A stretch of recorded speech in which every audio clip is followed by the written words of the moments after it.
Hey. Good to see you. Good to see you again. You have a book? I do. Yeah, I hope you like it. Free. That's a great name. Yeah, well, it's on point.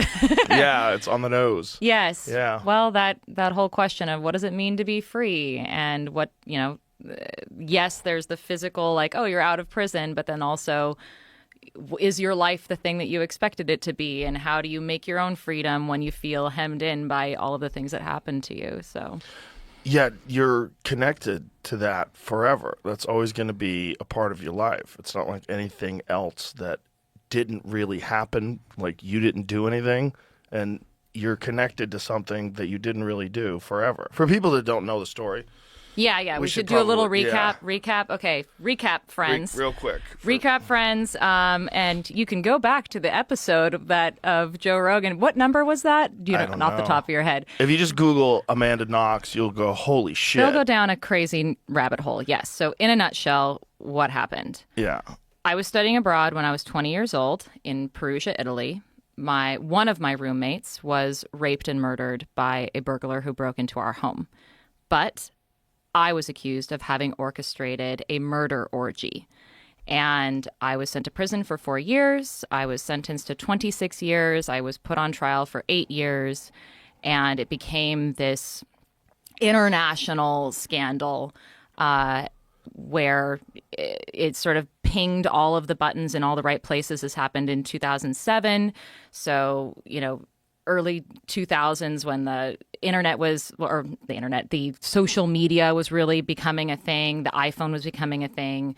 I think that played a huge role of people sort of going into their little echo chambers and fighting online. And so I think that there was, it was a case that for whatever reason rose above the level of other cases. Like, ultimately, this case was actually very simple, and it wouldn't have risen to the level of international infamy were it not for the series of mistakes that the prosecution and the detectives made at the very beginning by trying to pin a man's crime on me, a woman.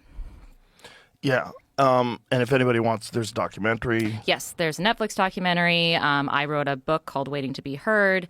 And then more recently, I wrote this book, Free, My Search for Meaning, which covers, you can read it and learn about the case, but it's mostly about how do you come out of an experience like that and make sense of it. And then one of the big stories in it is how I then developed a relationship with my prosecutor, which I think you'll probably be in the camp of people of thinking that I'm utterly insane for having done that. Maybe you won't. I just remember that when we talked about this back in the day, you were like, this motherfucker. Yeah.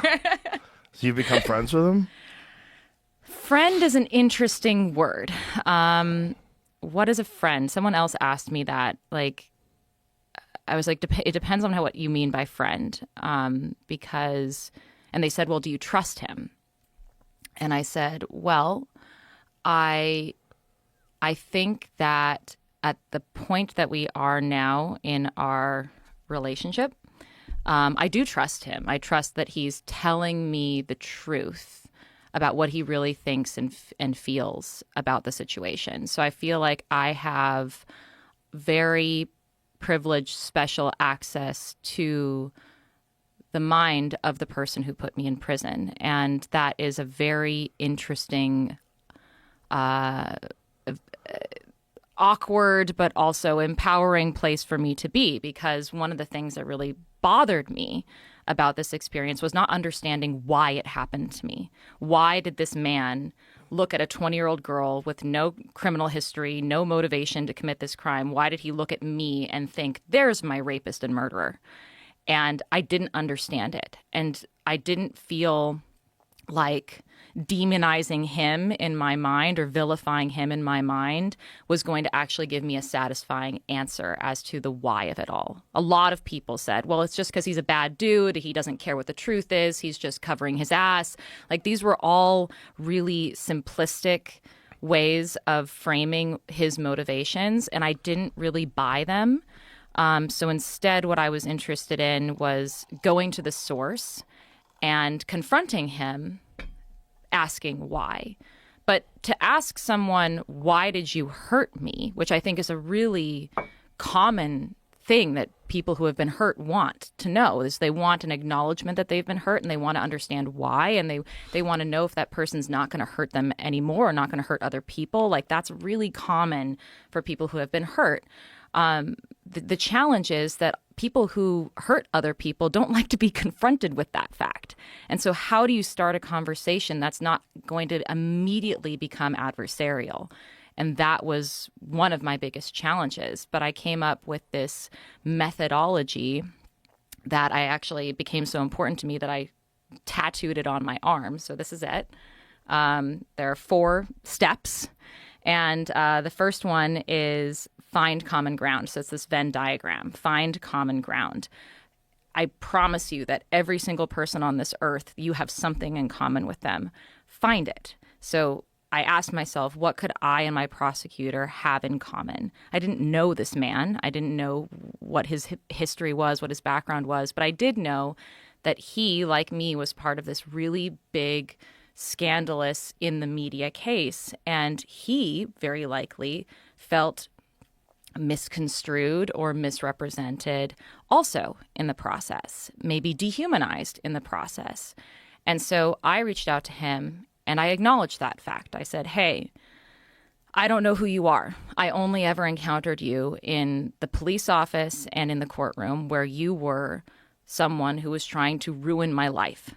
So you were a big, scary boogeyman. And I saw you in the media, and I've seen how the media represented you, but knowing from experience, I know how that can be very misrepresentative. So I said to him, I want to know who you really are. And I hope that you might be interested to know who I really am, because I don't think you know who I really am. I don't think that you would have prosecuted me if you knew who I really am. And that was the beginning of the dialogue. I went out of my way to acknowledge that he might have had noble motivations, even if he was wrong. And I think this is like a really important thing, is I wanted to give him radical benefit of the doubt. Maybe, just maybe, this like horrible thing that happened to me could have been the result of understandable mistakes.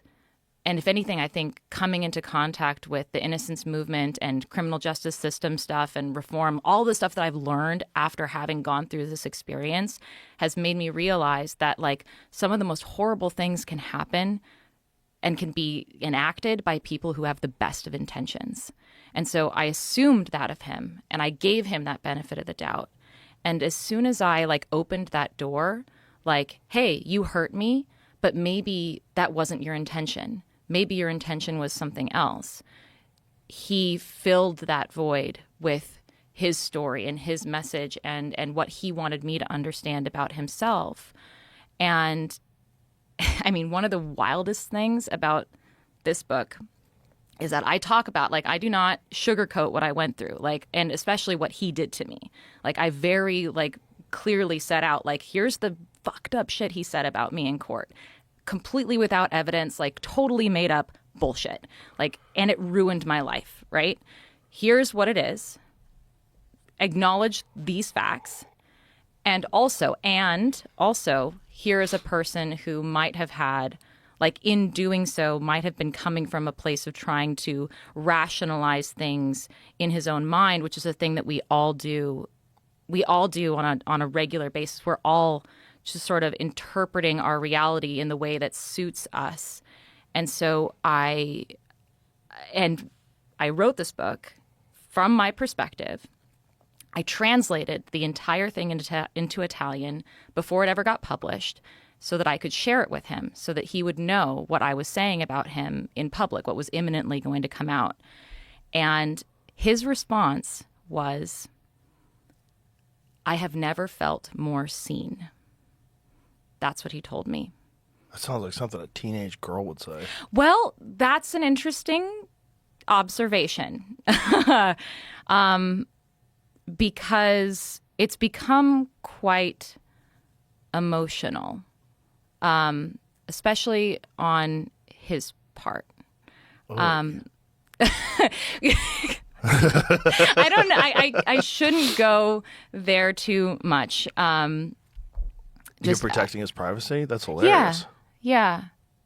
AG1 has been a longtime partner of the show, and I'm excited to share some big news. The new AG1 Next Gen formula is here. They did a bunch of research and improved their formula to make sure it's the best it can be.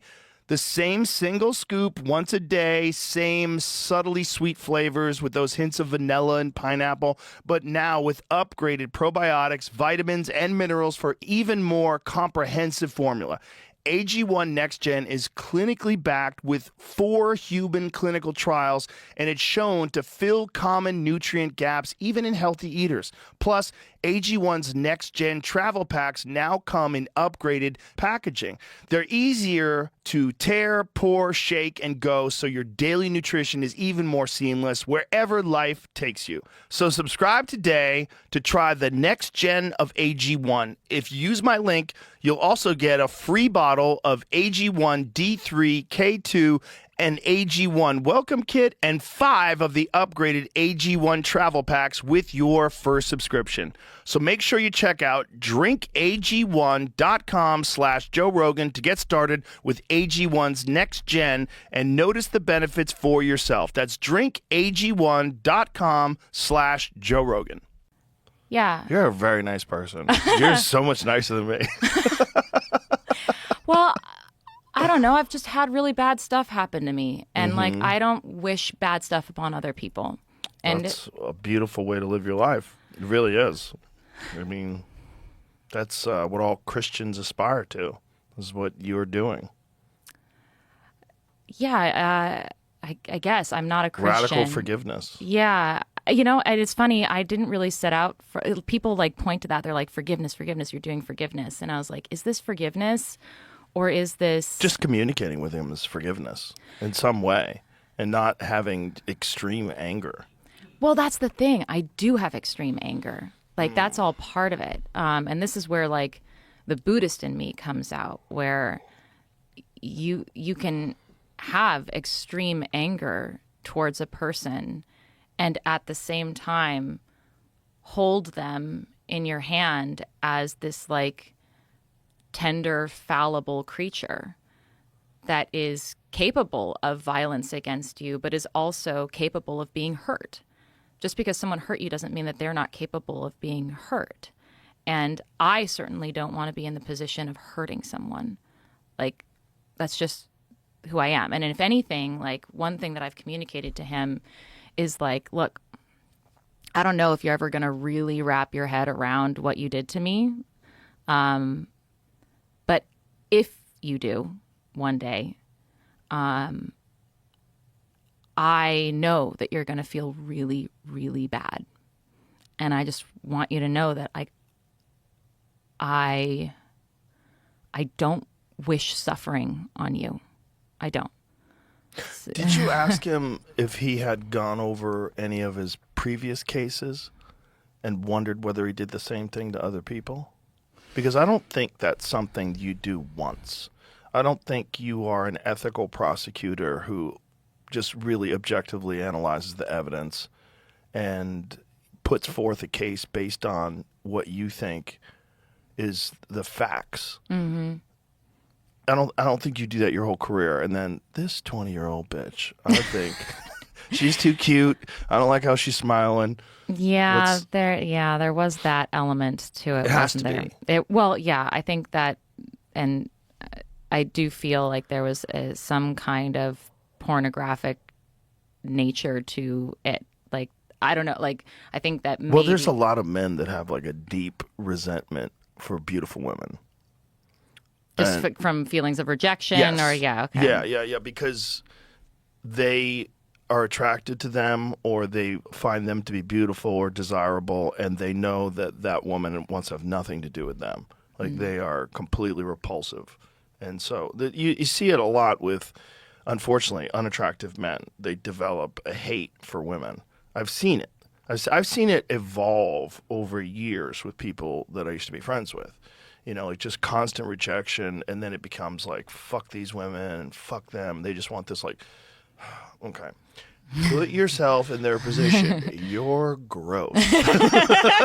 Like, what are they supposed to do? Try harder. What are they supposed to do? Like, be with someone that they're not attracted to make that person feel better? Like, that's not what people do. Like, you have a short window of life. Yeah. And you're supposed to pursue what you like. And your fucking hand of cards sucks. Sorry. This is how it goes. But that thing where, they look at you like you have it too easy. You have too many gifts. Life has given you too good a hand of cards, and you should be punished. You should be knocked down a peg. You see that in particular in the media with celebrity. It's a big one with celebrity women. If something goes wrong, like they just can't wait. Oh, yeah. To dunk on them, mock them for weight gain, whatever it is. For getting out of a car in the wrong way, and they were the ones who were like showing up to get up their skirt. Yeah, any I think sort of that stuff was on purpose. Oh, is it? Okay. Yeah, I think the Paris Hilton stuff, like back in the day, where a lot of women were like, it was like an epidemic of getting out of girls cars, and photographers just happened to be on the ground. Like, you're a woman, you've worn skirts. It's not easy to look up someone's skirt if you're standing up. And someone gets out there, how the fuck do you get down there? You'd have to be on your knees. I think they were doing it on purpose. I think it was a way of going viral before viral was a thing, because it went away. Like, when was the last time that we had an up the skirt shot? Why don't you have any underwear on? That seems weird. Well, panty lines, that's a real thing. Yeah, sure. But that's what G-strings were invented for, right? Those still create lines, my friend. Depends on the dress. Guess, but are you that concerned with lines that you want to go bareback? I've not gone bareback at a premiere. I have with a little skirt on, hopping out of a car, and the way they did it. It's just, I think it was like, but there's the same people that had sex tapes that leaked, air quotes. Right. That were engineered. I mean, the whole thing was on purpose. Like, sure. Yeah, but in terms of like trying to take beautiful women down a peg, I think you're right. I also think that something that was going on in my case that I think you also tend to see in those situations where you're trying to take beautiful women down a peg is this idea of like pitting women against each other. Like, that was a huge thing in my case where they were suggesting that, here I was, this like free-spirited but also hoary, American girl versus the uptight, judgmental British girl, and therefore they hated each other, and with a vengeance, with a lethal vengeance, and then this idea of like a murder orgy appeared, where this pornographic fantasy of women expressing their own violent fantasies towards each other in real life and using men as pawns in that game of violent hatred towards each other. I think you see that a lot, even in like a person that I write about in this book who's become a dear friend of mine is Monica Lewinsky, and how I feel like people really wanted to bring her down a peg, in part because they wanted to bring Hillary down a peg, and the whole like the person who actually committed the affair was sort of, I mean, he definitely got his part, but it was all like a political game of they're trying to take down the man, but they're also taking down the woman, and they're especially railroading this young woman who made a mistake, and it became known as the Monica Lewinsky scandal and not the Bill Clinton affair or whatever. Like, it matters what you name a thing. And it seemed like the legacy of that and the person who became defined entirely by that scandal happened to be Monica, the one who was the person with the least amount of power and agency in that equation. And also 20 years old. Yeah, 23 years old. Yeah. Who did a very normal thing, which was fall in love with a charismatic, powerful man. And he was handsome as fuck back then. Oh, yeah. I mean, he was the president of the United States. He was the president of the United States. He was charismatic. He was handsome. He showered her with attention. And it makes sense that a young, inexperienced person would fall in love with him. And yet she was the one who got railroaded. She was the homewrecker. She was the the one who became the subject of all of the rap lyrics, and her entire life and her entire identity became identified with this mistake she had made. And that was not the same thing with the President of the United States. And I think that impulse to define women by their worst moments and to tear them down for their worst moments is prevalent, as from what I have Well, I seen. think because they know it's so devastating to the person. You know what I mean? It's like there's the bully instinct when they know that you're weak and vulnerable, you know, to attack. You know? But why? To what end? People are cruel because they've been hurt. You know, it's the hurt people thing. You know, I think it's Like just, Schadenfreude, just as an audience, like we want a story, we want a real life story where we get to, you know, passively enjoy the destruction of another human being. right. And also, you don't know her, so you're disassociated. Yeah. Right? Like, if she was your friend and you did that, you'd have to be a special kind of monster. Like Right. that woman, Linda Tripp, Yeah. like, who did it all. That's a Yeah. special kind of monster. Right. Special kind of monster who trots that out to the whole world to try to take down Bill Clinton, Yeah. you know, which didn't even work. No, and that's what's fascinating. It worked to destroy Monica. Right. But also, like, when you look at Bill Clinton, this handsome president, and then you look at Linda Tripp, who is very unattractive, that's also plays in, like, I want to take him down too. And probably I want to take her down as well. Like, there's a lot of like, fuck everybody else. There's a lot of that. You know, when you're unseen, to use the same vernacular, you know. And then you see like other people getting attention, and it's just like the fact that she did it and she knew her, and but also this is the game of cards that they're playing. This is House of Cards. This is, you know, this is literally what they do anytime they have a chance in the political realm to use any window, weapon, any vulnerability, anything. Yeah. It's the dirtiest game in the world. Yeah. It's a disgusting game, you know, and if you get sucked into it, you'll find that out. You know, it's I don't want anything to do with it. It's the most evil. It really is. Like, when I see people that are running for president, I'm like, what are you doing? I know. Like, why would you do that to yourself? Yeah, and then you have to spend the rest of your life like with, you know, Secret Service following you around so you can't exist in the world as a normal human being like that. I do feel like there is you have to be a special kind of person in order to be attracted to something like that. Yeah, I'm not. And ironically, that's the kind of person that's attracted to that in general is not the kind of person you want in a leadership position. Right.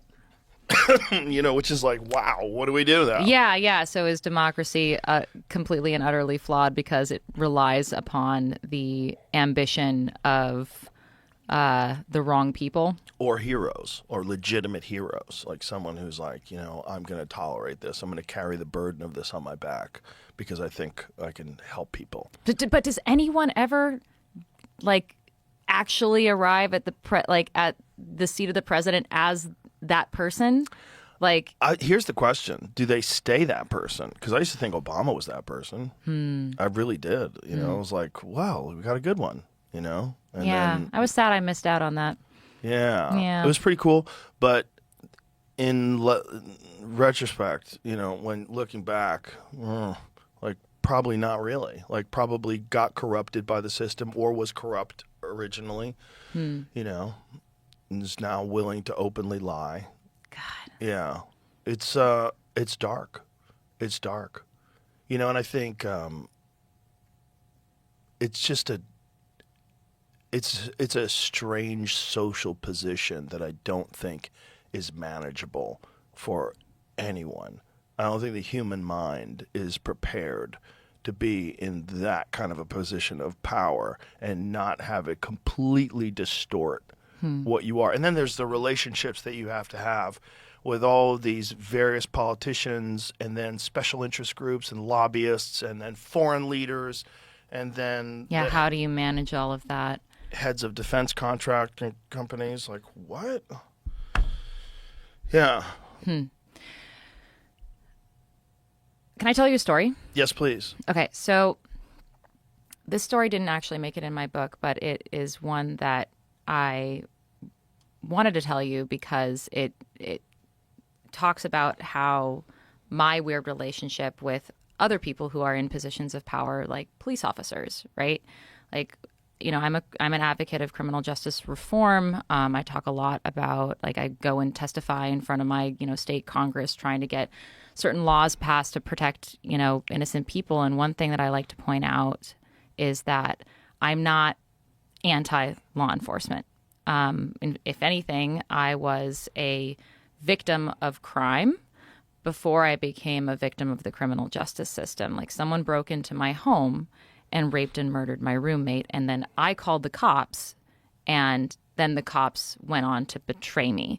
But that doesn't mean that there isn't, like, I'm not one of those, fuck all the police, we don't need them, abolish the whole system. That's not what I believe. But as someone who has had this complicated experience with police, I don't really know what to do when something bad goes down. And I want to tell you a story about something bad that went down. It was in LA. I was staying at a friend's house with my husband and our 2 kids. We were doing work down there, and our friends were not there. But in the middle of the night, we hear someone yelling out in the street. We think there's some drunk guy out there, but it gets closer and closer and closer until finally there is a huge bang. And my husband gets up in his tidy whities and says one thing to me: call the police, before he marches downstairs. We were upstairs in the second story, and we hear a bang, we hear yelling. He goes down there in his underwear, and I don't know if the last thing I'm ever going to hear from my husband at that point is call the police, which is an interesting final words to get from the love of your life when you're me. And my infant son is crying. My 2-year-old daughter at the time is going, "What's going on?" And I'm trying to calm him while reassure her, while looking around the room thinking, how do I barricade a door, and can I jump out of a window with 2 small children? All of that before I think dial 911. Because the last time that I dialed the equivalent of 911 to call for help, I got thrown into prison. I realize that there's nothing I can do to protect my kids, so I call 911. And eventually, my husband is able to get this intruder to leave the house. The police arrive, and I have a very strange encounter with them because they are very nice to me. And I was not expecting that. And they are very nice to my daughter. And they give her a nice little, police badge. And I'm sitting here thinking, great, now I'm going to have to throw a police-themed birthday party for her because now she's going to be super into police. And I'm just like, what is happening to my life? And I'm scared that they're going to recognize me. And I'm scared that they're going to think maybe she faked a break-in. Like, all of that is going on in my head. And I don't know how to resolve that. Somebody broke into, broke into my home once, murdered my roommate, broke into the place I was staying again. Thankfully didn't murder anybody. But how do I make sense of my relationship with people who are empowered to protect me, but also are empowered to hurt me? What do I do about that? You tell me, Joe.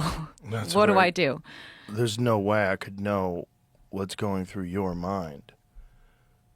The experience that you had is no one can even pretend to have those thoughts in their head, because this is not just paranoid fantasy. This is your actual lived experience for years.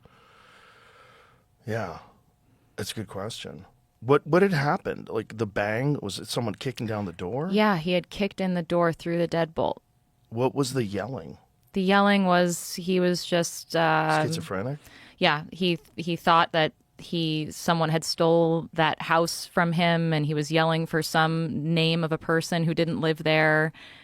Clearly was just either confused or mentally ill in some capacity. but and thankfully not armed. But like my husband didn't know when he walked down the stairs in his underwear without any like he grabbed a broom on his way down, and that was he was between putting himself and a broom between whoever this person was who had just kicked in the front door through the deadbolt and his family. And that might have been the last time I ever saw him, you know? And I did not know what to do. I try to like joke about it now, where I actually did a stand-up bit about it a while back about how I was like testing my butt to see if it was bouncy enough to like jump out of the window and bounce. But like, when I think back on it, it's still scary, you know? And I don't like how I feel right now, that when I'm scared, I'm supposed to call the police, but I'm also scared to call the police. Jesus. And so, you know, when I go and do advocacy work for, you know, I'm now on the board of an organization called the Innocence Center, innocencecenter.org, which, by the way, just got a bunch of federal funding taken away, thanks, Elon. You'd think that they would be interested in supporting organizations that clean up the messes of the criminal justice system, but apparently not. So if you want to support us, innocencecenter.org. How did what happened that they got their funding taken away? What was the circumstances like? I mean, there's a federal funding that is designed for innocence organizations, and I think what I heard is that there are certain words that sort of became taboo within the administration, that if you were using these words or these terminologies that they associate with like DEI, that then that sort of puts you on the list of being cut for federal funding. And one of those words was like the word fair. And in a organization that is interested in justice and in getting innocent people out of prison, the word fair is going to come up quite a bit. So is it just an algorithm? They're just scanning the mission statement of whatever these organizations are? Yeah, I mean, I think that's a first step is they'll just use this. They're going to use algorithms and AI to help them identify potential things to cut. And I think as a new innocence organization, we were considered not worthy of the federal funding that we have relied on and to help innocent people. And now are you one of the founders of this organization? Me? No, I'm on the board. You're on the board. But yes, this is formerly the California Innocence Project that has since sort of turned into the Innocence Center. But you're seeing this all across the board of innocence projects of getting their federal funding taken away. And there's no accusations of impropriety or misuse of funds Nope. or high salaries for certain individuals or nothing? Nope. Just it's deprioritized because I think we're considered leftist organizations potentially. I don't know.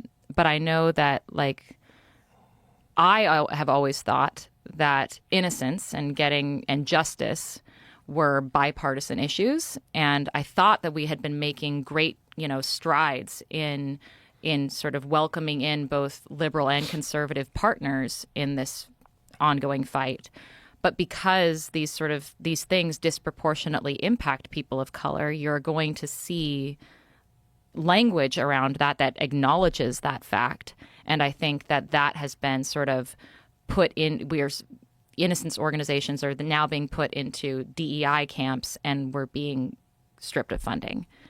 And I think I hope that that's an oversight issue, and that they're going to recognize the mistake that they're making. But as it stands right now, innocence organizations, not just the one that I'm associated with, are scrambling to get the funding that they were promised to continue doing the things that cost money, like filing all of their work and going through all of the casework and doing the DNA tests and doing investigations to see if you can reach the witnesses that maybe have changed their stories in all these years. It takes a lot of money and resources to prove a person's innocence. You have to reinvestigate a case, and we don't have the funding that we used to. This episode is brought to you by ZipRecruiter. Speed dating is an interesting concept, isn't it? Setting an allotted amount of time to get to know as many people as you can. It increases your chances of finding a good match, and there's not a whole lot of room for bullshit.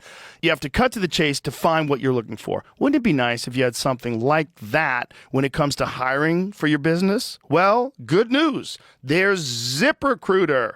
ZipRecruiter has a new Zip Intro feature that helps speed up the hiring process, connecting you with qualified candidates faster. You can try it for free at ZipRecruiter.com/Rogan. As soon as you post your job, Zip Intro will get to work. You could even be talking to candidates in back-to-back calls the very next day. All you have to do is pick a time, and it'll start scheduling top talent for you to meet. Enjoy the benefits of speed hiring with the new Zip Intro feature only from ZipRecruiter, rated the #1 hiring site based on G2. Try Zip Intro for free at ZipRecruiter.com/Rogan. Again, that's ZipRecruiter.com/Rogan. Zip Intro. Post jobs today. Talk to qualified candidates tomorrow. I do a lot of work with Josh Dubin. Mm-hmm.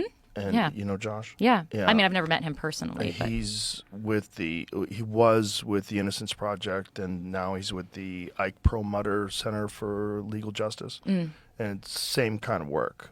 Ironically, Ike Perlmutter is very close friends with Trump.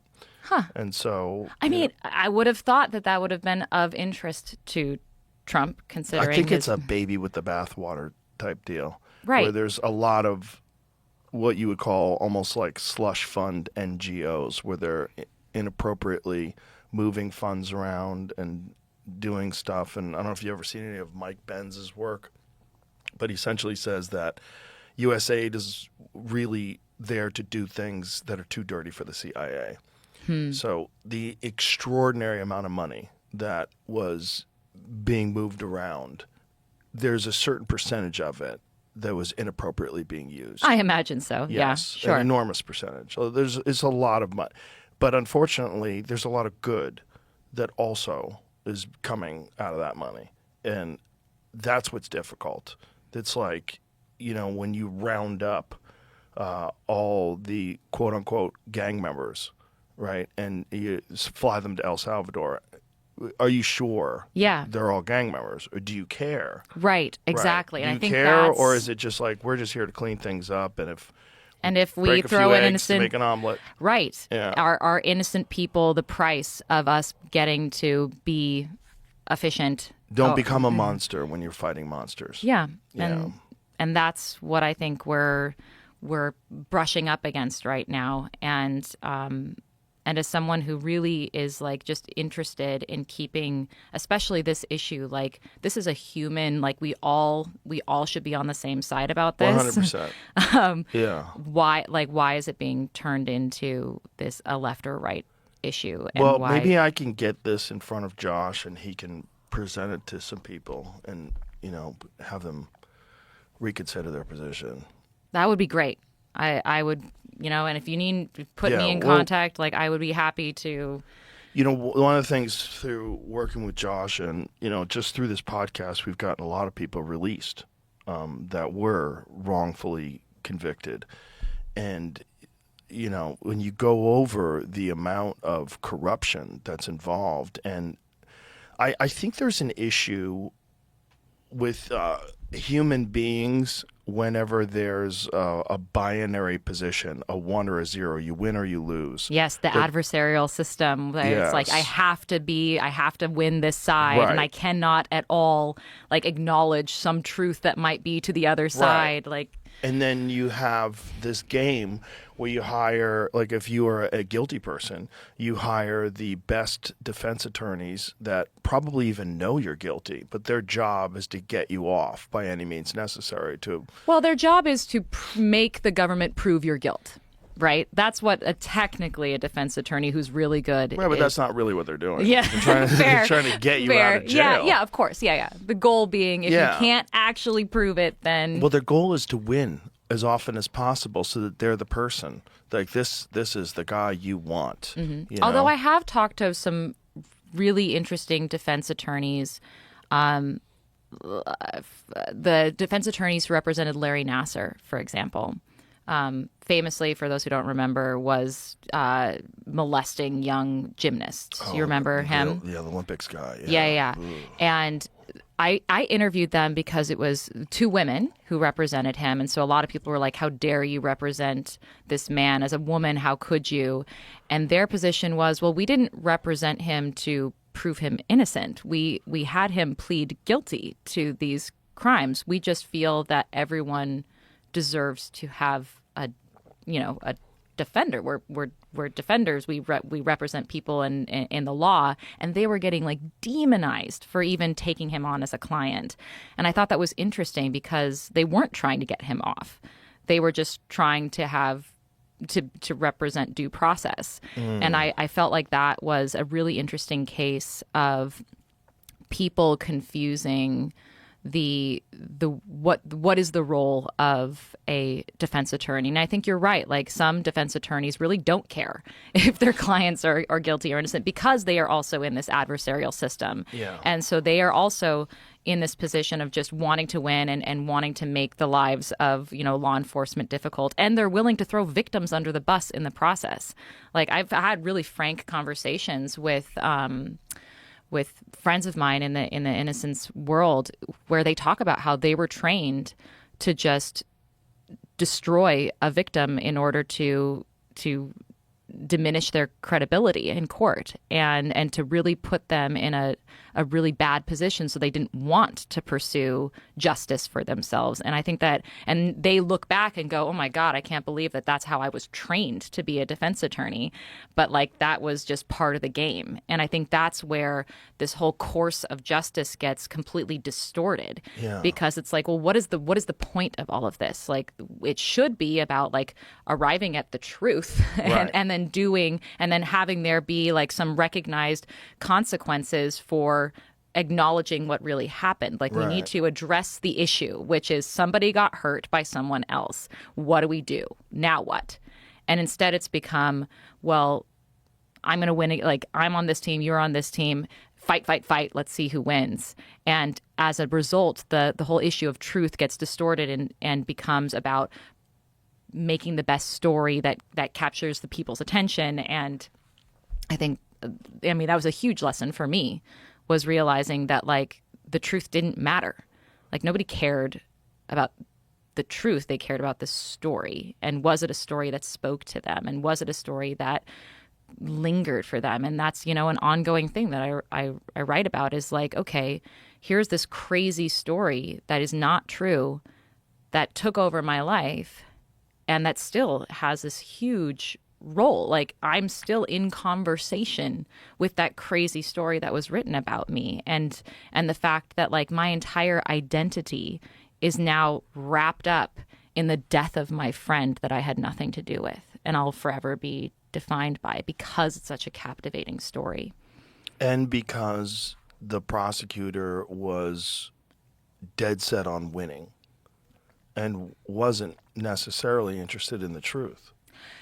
What he says, and it's again, it goes back to like, what are we telling ourselves, and what is the cognitive bias? And I think this is where it gets super interesting, because winning is interpreted in some people's minds as doing their duty, right? Like, the way that my prosecutor has always talked about it with me is that he maintains that he was doing his duty.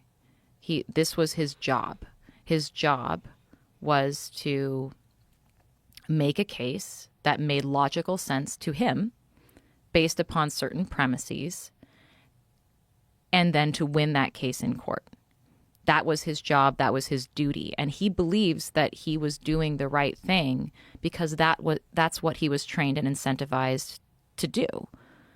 In the same way that, like, journalists, if you ask journalists back who covered the case back in the day, they'll be like, well, we were doing our job. Our job was to sell the best story that we could to our audience. And right? And so that's when it gets like fucked up, because like how have our institutions that we've relied on to be truth-seeking institutions been corrupted from the inside by ultimately what is a question of like money or power. When politics gets brought into the equation with criminal justice, suddenly, your prosecutor is now wanting to win cases, not because they're the right cases to win, but because they want to be elected. Like all of that gets distorted, and the motivations behind all our institutions become warped. Well, with the media, it's even more disgusting because it's not about politics. It's literally just about getting people to pay attention to their story, Right. and buy newspapers or click on links. Right. That's it. Right. And then they hold the audience accountable for the kinds of stories that they are then incentivized to write. They say, well, I wouldn't have been writing this story if you weren't clicking on it. And that's it's just just like this crazy. vicious cycle.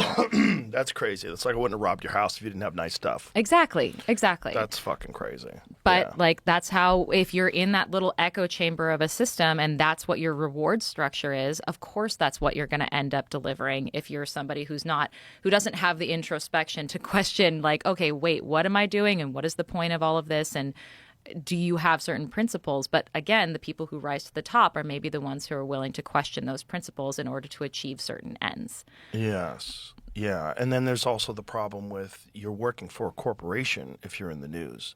If you're not an independent journalist who has like rock solid personal ethics, you're working for a corporation, and Right. your job is to make money for your shareholders ultimately. Right. And the way you do that is to get as many people to click on those links as possible. And maybe the person who's on the ground has a certain vision for what they want their like on the ground reporting to do. But then once it gets in the hands of editors and other editors, like it becomes completely warped from the thing that they were originally reporting on, because the person who's over here is so divorced from the actual on the ground story, and they know instead the story that's going to sell. Yeah.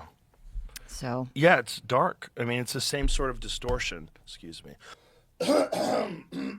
salute. Sorry. It's the same sort of distortion when you were talking about prosecutors just trying to win. It's this thing where, and ultimately, it's a severe distortion of what the best case scenario is. The best case scenario is prosecutors don't care about winning. They care about finding truly guilty people. And in cases where someone, whether they withhold evidence that could have exonerated an innocent person, or whether they distort things or twist things around in order to win, they should be forever removed from that system. You should never be allowed to do that. But Kamala Harris did that and rose to be vice president and almost became president. And she is absolutely guilty of doing that. Yeah, I know. She tried to withhold DNA evidence that would have exonerated someone. I know. Yeah. She was not a popular choice among the innocence community, I'll tell you that. Oh, yeah. No, That Josh Dubin broke her down on my show. But when she were they was here running for together? president. No. Oh, okay, no. No. He broke down what she was guilty of when she was a prosecutor in California. Yeah, no, it wasn't. And that's why I was so mad that our party never actually gave us a choice. Right. Right. There was no primary. No, there was no primary. They were just like, here's the person now. And if you don't vote for her, you're a bad person. Exactly. You're a fascist. Yes. Yeah. Okay. Yeah, no, it was this whole But then like, again, that's past- also just trying to win. Yeah. It's the same kind of thing. It's just the focus is on winning. Yeah. At what cost? I mean, and then that's a very slippery slope, because if you're willing to accept that, guess what? That slope keeps slipping, and then next thing you know, You don't have brakes. right? You have to put a fucking blinder on because you're a part of the problem. You're a part of what's destroying society. So then you have to like reshape your own personal narrative and lie to yourself about what you're doing and why you're doing it. Right. And you find A lot little of bit that. of like self-brainwashing. Yeah. And that fascinates me, like in conversations with my prosecutor, how has he convinced himself that he's the good guy? And how has that changed when I have approached him not as an adversary, but as someone who is I wouldn't say like tolerant, because I've never put myself in a position of sort of saying, oh, what you did was not a big deal. Like when I approached him, I was like, what you did was a big deal and you were wrong and you hurt people. But like acknowledging his humanity and the complexity of him, and acknowledging that like he's not an evil person. Well, what is evil? If you're Intentional malice, maybe. That seems like he was doing it intentionally. If he was paying attention to the facts of the case. I mean, there was DNA evidence. There was all sorts of stuff that pointed to you not being the guilty party, and they ignored that. If that's not evil. I mean, what he did, it's interesting. He wrote a whole book about the case, and he talked about how when he first arrived at the scene, he immediately knew that it was a conspiracy, because he looked at the broken window, how the person had actually broken into our home, and said, there's no way, zero chance that a burglar would have broken into a house this way.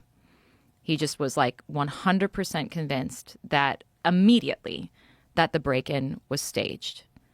And if you take that, if you in your brain truly believe that, then what logically follows is a lot of what he then came up with. Well, someone in the house is trying to cover up for a crime that they were involved in. Who lives in that house? Well, there are 3 other girls, one of whom was in Rome, one of whom is another Italian girl who was with her boyfriend and friends, and one of whom is the American girl who was with her boyfriend that night, but who also happened to be the one who called the police and brought attention to the house. So maybe because we found her at the scene of the crime, like all of it sort of starts to like make logical sense if you begin with a false premise. How did he reconcile that in the book? In his book? Yeah. I mean, he makes logical leaps. So he goes, okay, well, then we discovered that, you know, all of this DNA of the person who actually committed the crime, right? Like, you know, they finally get the DNA back, and it's all pointing to this guy who has a history of breaking and entering and aggression towards women. And he doesn't go, oh, no, we made a mistake. He goes, oh, how can now he be involved in this thing that I know Amanda's involved in, because I know the break-in was staged. And, you know, like, so this is how a person with genuinely good intentions can have false beliefs that then from which one can logically derive an insane story that requires like him to now believe. Like, one of the things that I pointed out to him that just like drives me nuts, that he continues to like somehow hang on to, is this idea that I was in a threesome with, like, I was in a 3-way relationship with my actual boyfriend Raffaele and this burglar Rudy Gaudet. And I was like, where are you coming up with that? And he was like, well, whenever I interviewed Rudy, like he talks about interviewing, you know, interrogating Rudy always seemed to have affectionate things to say about. He always seemed to like be interested in you. And from that, I can logically deduce that you guys had a relationship. And I was like, we like, I didn't even know his name. There's no record of us ever communicating with each other. No one ever like saw us hanging out with each other. Like, what are you talking about? And he's like, well, if he was involved in the crime and you're involved in the crime, and he's sort of talking about, you know, you in an affectionate way, then logically it makes sense that you were in this, you know, 3-way relationship with Raffaele and Rudy. And I'm like, that's not true. And he's like, well, that's what made logical sense to me at the time. And I think the issue is an egotistic idiot that has power. That's really what I think it is. It's certainly someone who has a belief and a confidence in their own abilities as a logical thinker. And I think anyone who is in that kind of position has to believe in themselves in that kind of way. But not just that, like, you have too much power. Like, fair. There's not enough oversight. You have too much power, and then you say something, and if your initial assertion is incorrect, you then have to defend it. So then you do mental gymnastics to try to defend it. Right. At the expense of your fucking life. Yes. He was willing to put you away forever. Like, he had to know. At some point in time, in the back of his stupid brain, he had to know that you were innocent. And he was willing to push forward and concoct some sort of a three-way relationship narrative that he still sticks to, fuck that guy. Well, and sometimes that's what my brain says. Sometimes Your brain should say that. I mean, forgiveness is really important, but some people you just can't forgive. Like some people, it's like, no, you need to come to grips with the fact that you're a piece of shit. That's what's wrong here. It's not me forgiving you and you having this hall pass to be a piece of shit because you had this theory that you're still accusing me of. No, that's not. You're bad at what you do. And sometimes people are bad at what they do. Sometimes you get bad teachers. You get bad cops. Sometimes you get a bad electrician. Your house catches fire. Some people suck at what they do. And to have this eternal forgiveness, sometimes it's not smart to do that. Well, certainly. And I think that's Is he still working as a prosecutor? No, he's retired. He has retired. He should be in jail. Literally. I do not wish jail upon him. I don't. Okay, that's sweet, but that's a crime. What he did, it was not just a crime, but it was a conspiracy. Yeah, I would have to say that I agree that I always wondered where the adults were in the room.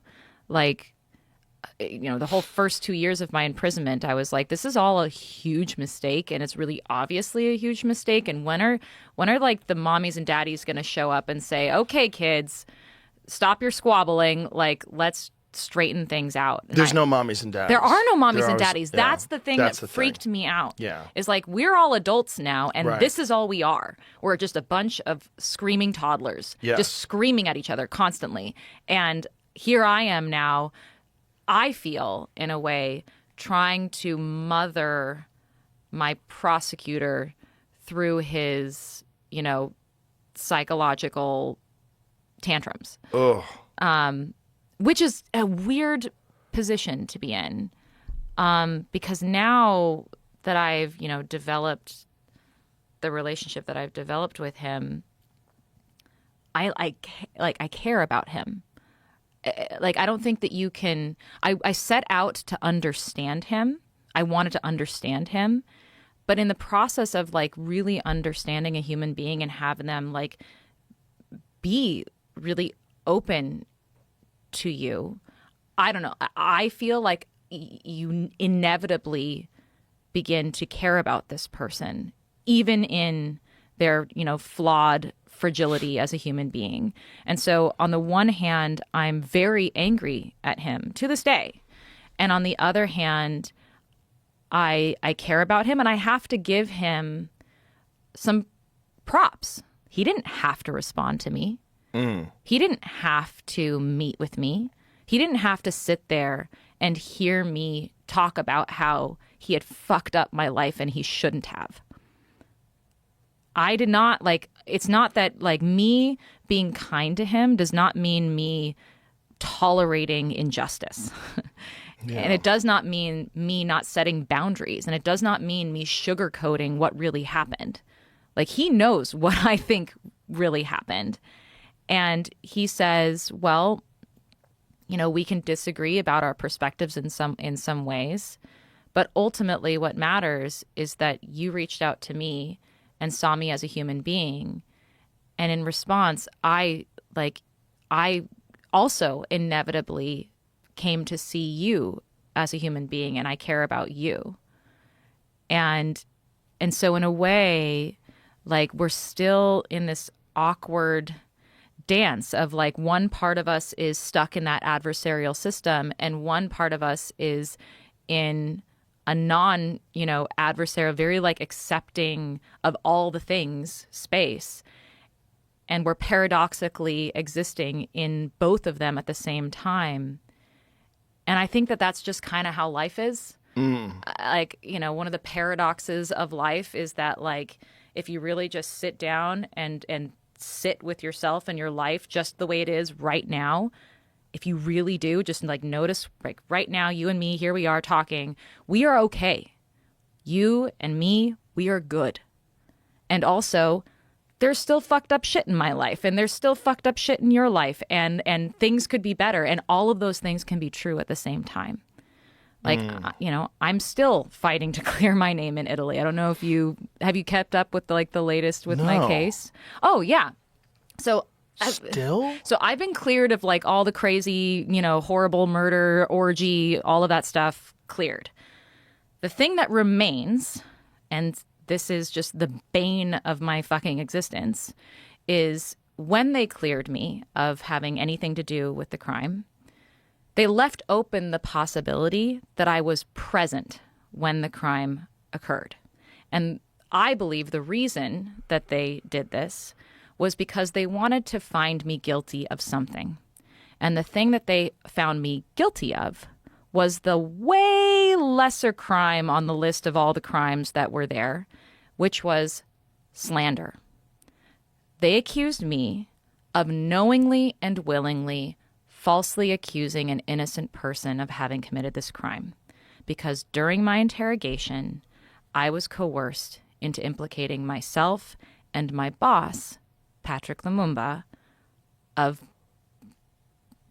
committing this crime. And I immediately retracted it, all of that, but that was one of the things that they were holding me accountable for. And they, to this day, I am still convicted in Italy of knowingly and willingly accusing an innocent man. And for me to knowingly and willingly accuse this innocent man, I would have to have been at the house and known who really was the murderer at the moment that I falsely accused this innocent person. Like, I would have had to know that he was definitively innocent for this to be the case. And for that to be true, I would have to be physically present at the crime, even if I was not participating in it. So the legal standing right now to this day is that I was there, and that when I was interrogated, I knowingly and falsely accused an innocent person. I appealed this, by the way, to the European Court of Human Rights, and they ruled in my favor. They said that because I had been denied the right to have an attorney and an interpreter when I was being interrogated, that none of that should ever have been, I should never have been convicted of that. And I took that back to Italy.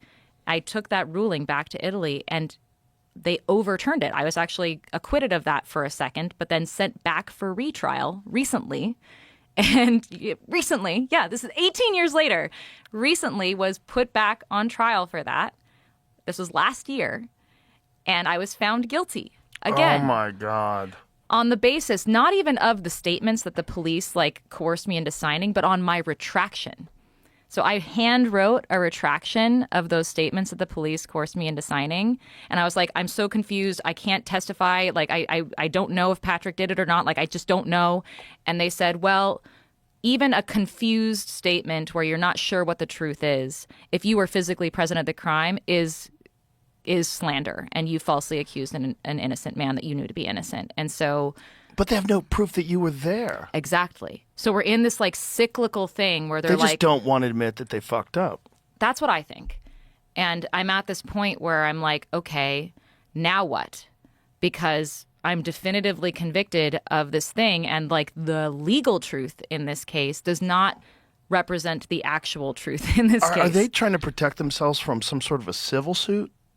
Maybe. I think even more than that, I think they're trying to protect themselves from admitting that they tortured an innocent girl.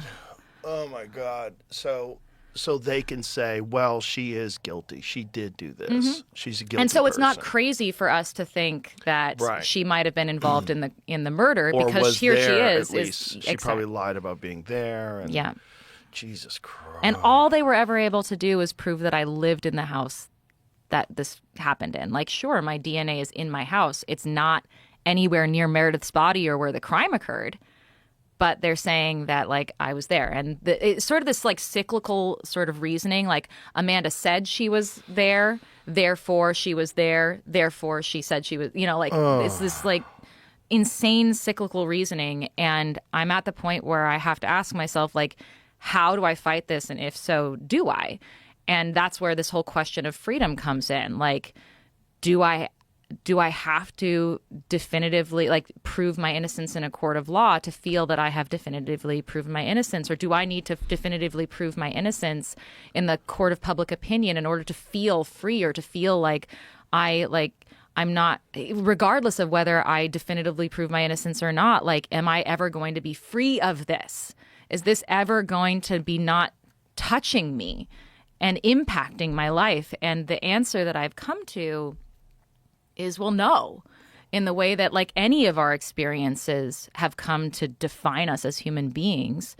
And in a way, it's like another way of reframing this is, okay, these are my credentials now. Like I didn't go to 4 years of master's degree in poetry. I got a master's degree in whatever this is, being fucked, like, and, Oh my God. and so like, and I've learned things from this. I've learned things about the criminal justice system. I can see things that need to be fixed that are really common sense fixes too. Like there is no reason why we shouldn't be just recording any kind of communication, like any time that anyone is being questioned by anyone in law enforcement, there's no reason why we shouldn't be recording it. And I'm not talking about even just suspects, because like there's been a whole, world of advocacy around like recording interrogations, right? Like custodial interrogations, and especially making it so that police officers can't lie to you when you're being interrogated, because that was a huge thing that impacted me as like a young, confused, like overwhelmed human being, as police lying to me and telling me that they have proof that I was there when the crime occurred, and it made me like feel like I was insane. And so like the problem of police lying to you is not just that it's like a bullying technique, but it warps your sense of reality and you start to question yourself. And so there's psychological research to show that there are very negative consequences for police lying to you during interrogation. But at the very least, if you record it, you can sort of track how that is impacting a person who is a suspect. The wild west of all of this is eyewitnesses or anyone else who is being questioned by police, because there's no Miranda rights. Like as a person who is being questioned by police, you don't really have rights. Like you don't have, like, one of the things that they say in my case is that I never had the right to an attorney because I wasn't a suspect. I was a witness.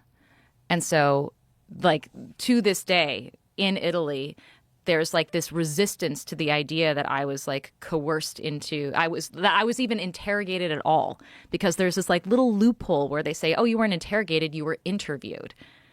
Oh, you weren't interviewed, you were questioned. They just changed the language, but what's ultimately happening is the same thing. You are stuck in a room with a law enforcement officer who may or may not be lying to your face and bullying you, and you don't know if you're free or not to go because the door is closed and it doesn't feel like it. And so for me, I think that if you consider how many wrongful convictions happen because of misidentification by witnesses, or the number of times that like witnesses say, well, I wasn't really sure that it was him, but the police sort of coaxed me or pressured me into saying it was him and sort of made it known to me that it was him. Like there are lots of things that are happening behind closed doors that we really don't have an excuse for not fixing when every single one of us has a recording device in our pocket at all times. And the amount of resistance to like getting just really common sense changes like that to happen from like law enforcement lobbies is just so frustrating as someone who like shows up again and again and again to like try to make, because it seems like this adversarial thing, like we're all on the same side. It's not like victims' rights versus defendants' rights. It's not law enforcement versus innocence. It's like we're all on the same page. Why can't we just acknowledge a true thing? That's been one of my biggest frustrations in this world, is like feeling like we should all be on the same side and we should be making common sense changes, and that don't, But it's the way the system is structured, There's two sides trying to win. And when you lose, you don't like to lose. And right. So people would cheat to win. But like lose, what are you losing? But they're playing a game. Yeah. I mean, it's your life and it's other people's lives. It's innocent people's lives. But it's also guilty people's lives. But why doesn't like a law enforcement officer look at something that happened to me? Actually, you know what? I take that back. Plenty of law enforcement people have talked to me and said, like, we are so sorry for what happened to you. The ones who weren't involved. That's the problem. The problem is, do you look away when you are involved? You know, how many law enforcement officers will stick their neck out if they think their partner overstepped their boundaries and got someone to admit to something that maybe they did or didn't do, withheld evidence that may or may not have exonerated someone? Like, there's steps along the way on the road to evil. Right.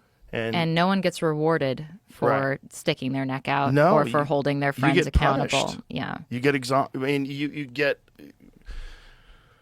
excommunicated from your tribe. It's very dangerous, you know.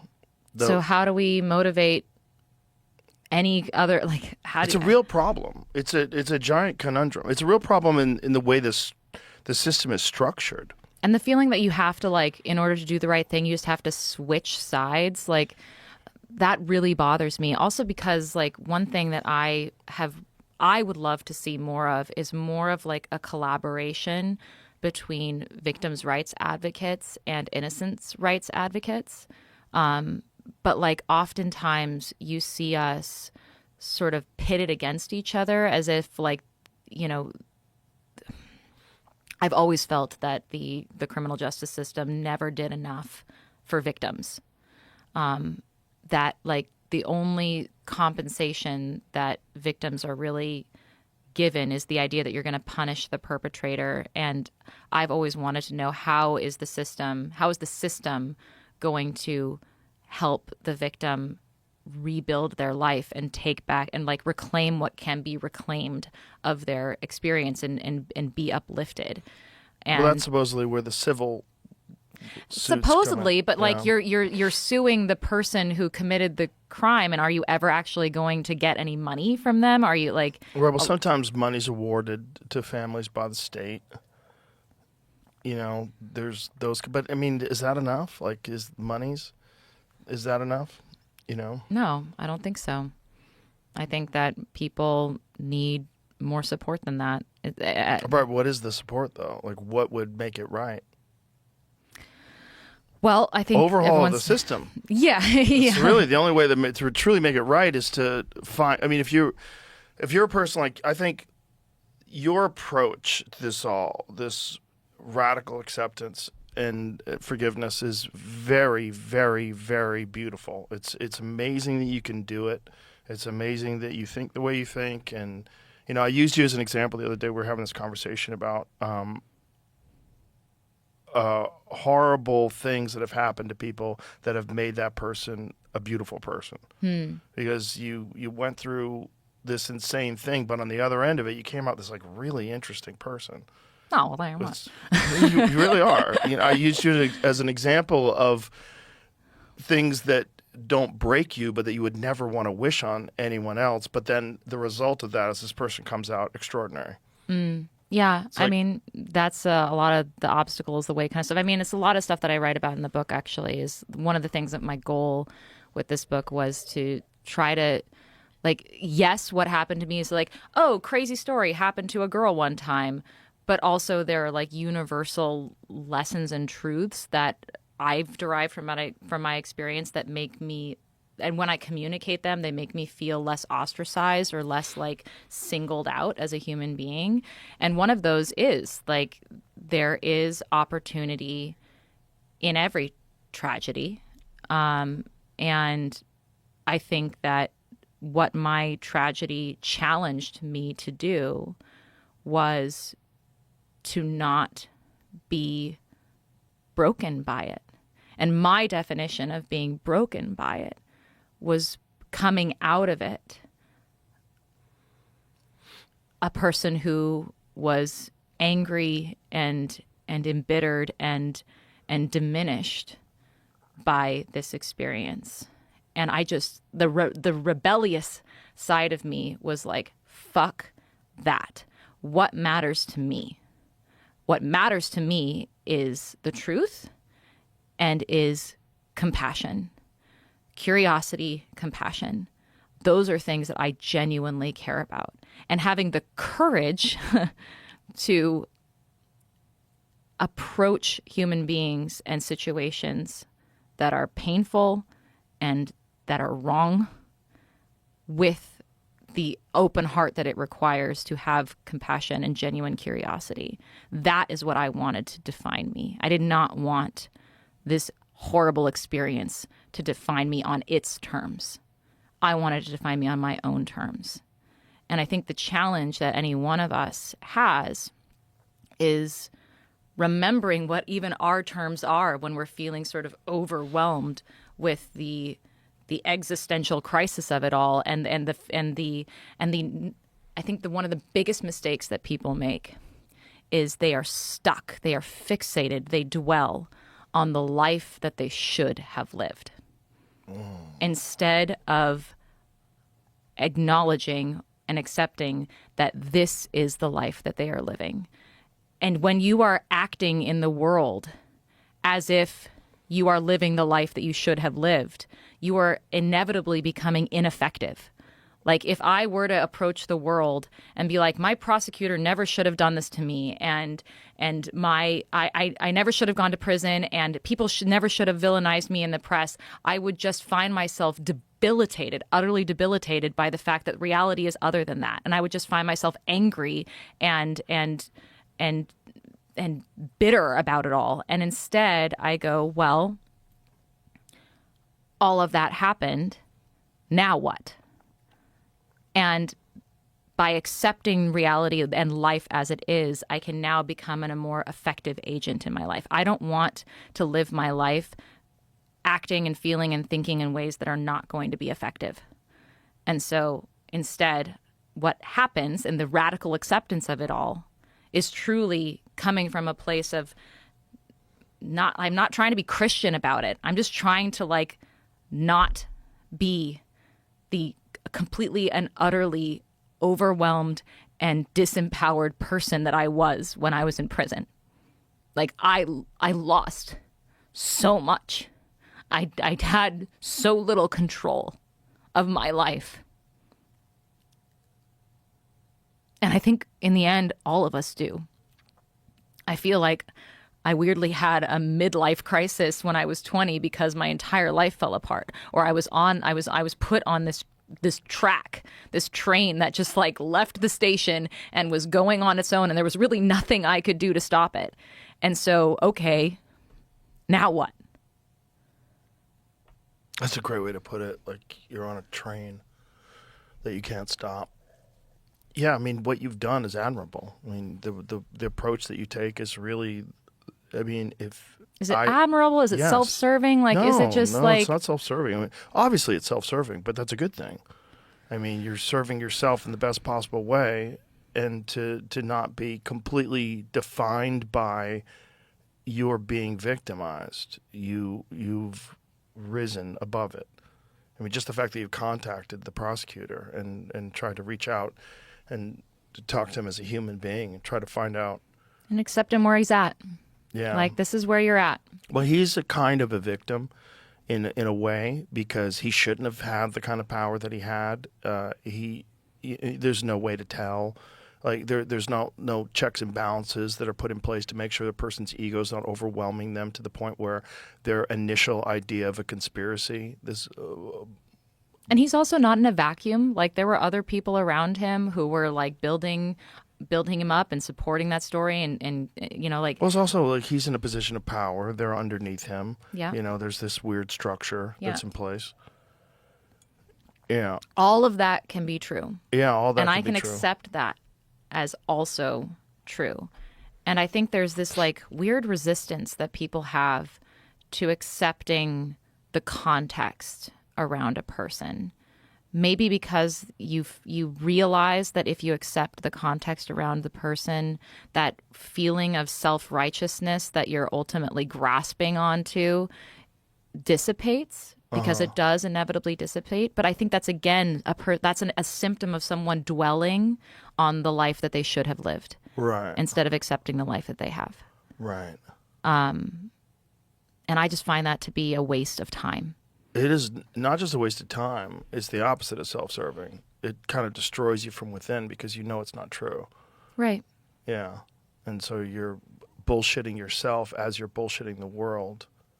And that's who you are now. Yeah. Yeah. I think that is a scary trap that victims can fall into, is like how you then become self-destructive in your own mind as a result of someone having been destructive towards you. I think that is the deepest tragedy of hurt, is how it can then become implosive. And I did not want to implode. I was scared to implode. I saw a lot of people around me in prison imploding, and I did not want that to be me. It's an insane mental resolve to not. And it's the trap that most people are going to fall into. And to a lesser extent, he's a victim as well. He's a victim of his own actions, and it will haunt him. I mean, he's defined by that as well. Now, particularly, that everybody knows that you're innocent and that you've been proven innocent, and then in the retrial, you got proven again. And so that's him. That's over his head everywhere he goes. He wrongly prosecuted and jailed you for a murder you did not commit, and he has to live with that every day when he wakes up and he looks in the mirror. That's who you are, bitch, forever. And you could dance around, I was doing my job, and this you can have, that's where you kind of try to find some sort of no, you did this thing. Yeah. You were wrong. Your ego, whatever the fuck it was that led you to come up with the initial theory and then try to use confirmation bias to reinforce it at every step of the way. That's you. And if he doesn't admit that, he will go to his grave haunted. And I think what's a really interesting thing for me is discovering what can come from approaching someone recognizing that. So when I approached him in a really unconventional way, right? Like, I'm trying to find common ground with this person. I'm deeply, genuinely curious about this person. I am primed to feel compassion for this person because that is just the mental and intentional space that I put myself in approaching him. And the surprising dividends that arise from that. Because I think everyone is evolving. No one is static. Even he is on his own journey, he's on his own path. And I'm not in control of his path. But that doesn't mean that I can't be a very compelling influence. Of all the people in the world who could be nice to him and have that have an impact on him, me. And like recognizing, like, I didn't really fully comprehend that until I sat down with him. And like, I sort of in my mind, I realized what it looked like from my position. Like, here's this person who had this overwhelming impact on my life. And to this day, like, continually, like, this story that he made up, like, took over my life and continues to take over my life. Like, this is what I'm going to live with for the rest of my life, is because of him. This person who has had this outsized influence on my well-being and my personhood and my existence. This guy. I sit down across from him and I'm nice to him. And I walk away from that encounter realizing that his well-being depends on me much more so than my well-being depends on him. And I think because deep down, he understands that there is this dynamic that, whatever stories he can tell himself about what happened, he was the one who was in power and I was the one who went to prison. And for me to be kind to him, I didn't have to do that. He had never had it happen before. It was unheard of. And as a spiritual person, he experienced it in a spiritual way. Me, I came out of that experience feeling like a fucking superhero. I have never felt more powerful in my life than when I sat across from him and was kind to him. And it didn't matter what he said or what he did because I showed up. And I was not expecting that to happen. That was not how I expected to feel. It surprised me, but like it had such an impact on me that I felt like I had discovered something about trauma and about healing and about people and dynamics, and in a world that is so conflicted and where the people are, not building bridges, they're blowing them up. I was like, I wanted to remind people of what happens when you take a chance and you take a stand. Yeah. Well, that kind of kindness is rewarded by the universe. And that was the feeling that you got. Like that you were on the right path to like the best possible person that you could be. What would the best possible version of you do? And you did that. And then you had that feeling because of that. That was the universe telling you, right, this is the best thing you can do. You could yell at that guy and call him a piece of shit and slap him in the face. And feel justified in doing so and as you well. Would be, and you would be. And that might even feel a little good in a way, but it wouldn't feel like that good. Yeah. Negativity always, no matter what, leaves you with this residue, this like icky, even if you're correct, just like slime that's on this psychic slime, right? That's on you, no matter what. Yeah. And that's your power, that you could sit across this person and treat them with compassion. And that's why you felt that way. It's like... Have you ever felt that way? I've never had anything remotely like your situation. But No. you've had encounters with people.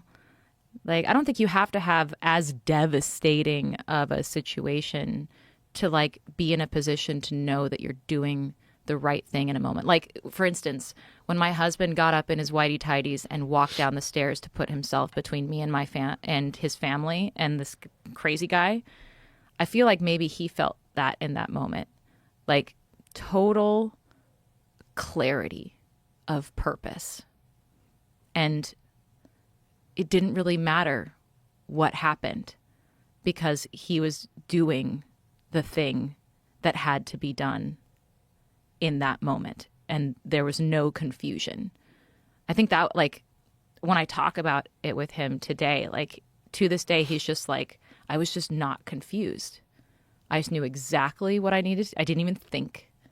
It was that flow state even that they talk about in like Tao, when like you and the universe are moving in the exact in sync. Yeah.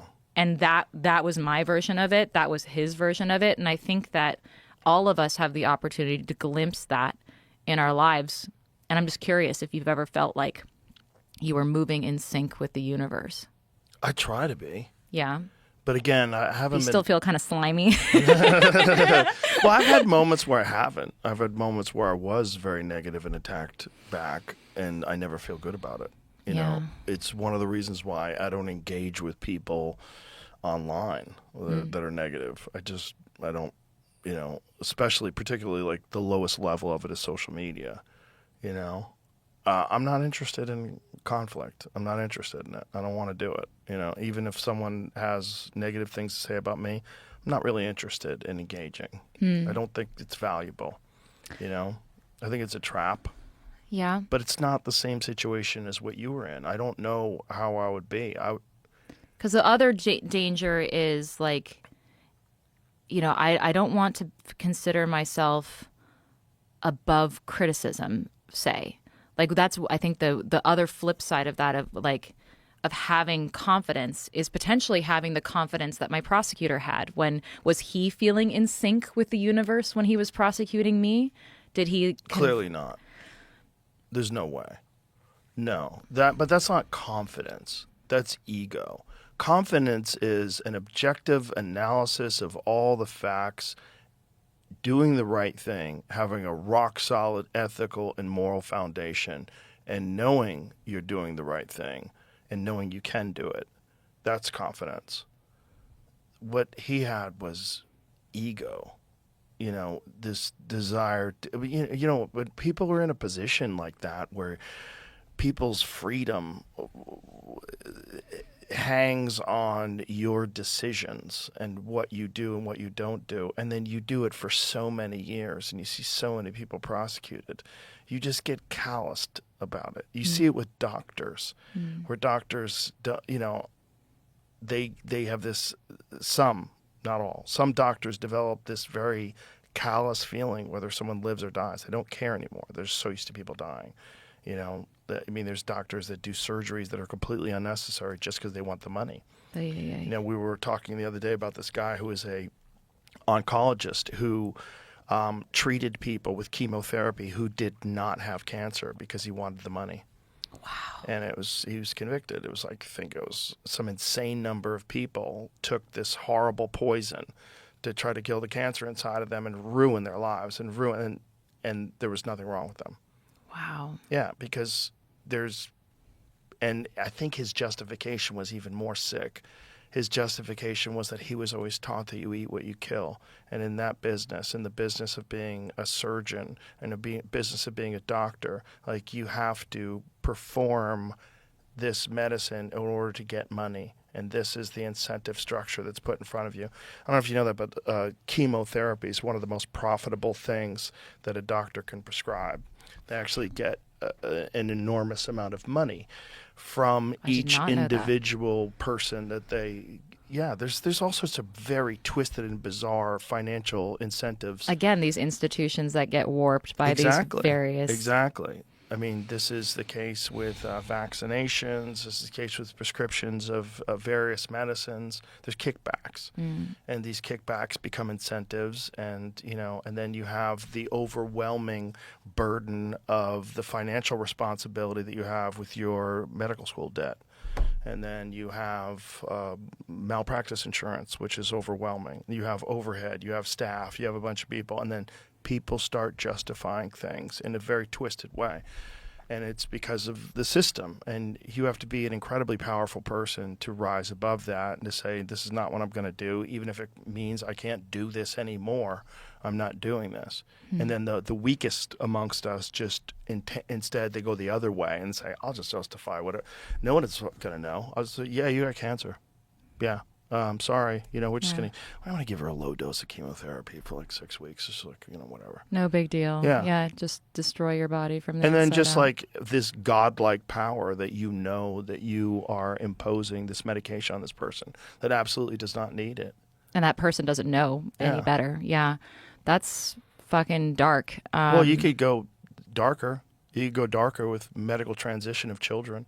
This whole gender affirming care thing where you're taking young kids and convincing them they need to be chemically castrated or physically castrated. Right. And there's a lot of weirdness in the world. Yeah. There's evil's a real thing, and the motivation to do these things can be very, very hidden and masked with all sorts of incentives and the structure in which this institution was sort of created. And that's the world we're living in. And it's not a good world. It's not a perfect world. It's not like this is ideal. This is how it should be. No, it's not like that. Money is a weird fucking thing. Money and power are two very, very weird things. And without some sort of a higher power that you call upon, or some sort of a higher power that you are beholden to and that you have to answer to, it's very difficult for people to make decisions if they know they're not going to get caught, if they know they're not going to get in trouble. If you're a prosecutor and you're beyond reproach and all you have to do is... And the system protects you and everyone's protecting you. And not only that, once the wheels are in motion, the train's on the track, we can't turn the train around. What do you want to do? Well, the fucking train has to be on the track. Right. So she's got to go to jail, I guess. Yeah. And there you go. Can I tell you something I'm conflicted about? Sure. So, my book's been out for a month or so now. And I'm also, working on, I don't know if you knew this, I have a Hulu show that I'm working on that's based on my life. Monica is executive producing it. Monica Lewinsky is executive producing it. And I'm really proud of it. It's coming out at the end of the summer, late summer. And, but one of the things that one of the responses that I've had to my book and to the news that I'm telling my story in this way or in another way, and I write about this in the book, is this question of, do I have the right to tell my story? And What? Yeah. Who's saying that? Well, people who believe that I'm not the real victim of the story. The real victim is my roommate who was murdered. And that unless I have the blessing of Meredith's family to tell my story, that I should shut up and disappear out of respect. That's crazy. You're a victim, period. Full stop. No ifs, ands, or buts. You were 20 years old? I was 20 years old. You're a victim. Period. You didn't commit a murder. You went to jail for a murder. You're a victim. Period. Fuck those people. Are they even real people? Have you talked to those people? Are they humans? I mean, have you been in front of them? Or are you just reading things? I mean, I've reading had things online? Journalists certainly who have interviewed me. I get this. Fuck I get this those a journalists. lot. I get this a lot. From who? From people who I feel like are suffering from something I call the single victim fallacy. This idea that you have to decide who's the real victim. Oh, because there's a victim hierarchy. You're A not the victim greatest victim yes. because you're still alive. Right. You weren't raped Right. and murdered, so you're still alive, so you're fine. That is Exactly. ridiculous. If Okay. that's a journalist that's saying that to you, I would just leave the room. I would be like, well, I'm trying you to and have I, a conversation with these people about they're it. 'Cause I talking think to you about that. That's a preposterous position. To tell a 20-year-old that went to jail for years for a crime they didn't commit and had their whole life publicly ruined, worldwide, in a country you don't even live in or you're not even from, fuck that person. That's a crazy position. And if they're just trying to do that to, just get a rise out of you, to get a reaction, to try to they're bad. They're bad at what they do. It's a bad person. The idea that you're not a victim is preposterous. That's a crazy position. An actual human being sat in front of you and was saying that? So it comes in different forms. So some people are very explicit and say don't you think you shouldn't be doing this when the Kircher family's lawyer says that you shouldn't be doing this and that it's offensive? So they're saying this to your face? Yeah. Yeah. And then I have to sit there and again do experience the rage that washes over me and then go, how do I have an effective conversation with this human being? How do I convey that my life matters too? And that there's room in this world to acknowledge all of the truth of what happened, which included my own victimization and my own story and the things that I've learned from it, that I've had the privilege to learn from it because I'm still alive. That's such a crazy position. That's like saying if you were in the Twin Towers and you got out right before it collapsed, you should shut the fuck up. Right, because you didn't Because have you to didn't jump out die of a like all those window. other people Yeah. that were inside of it. That's ridiculous. It's still your life. It's still your real lived reality. And the lawyer for the family that's telling you that you shouldn't be talking about it, fuck that guy too. That's crazy.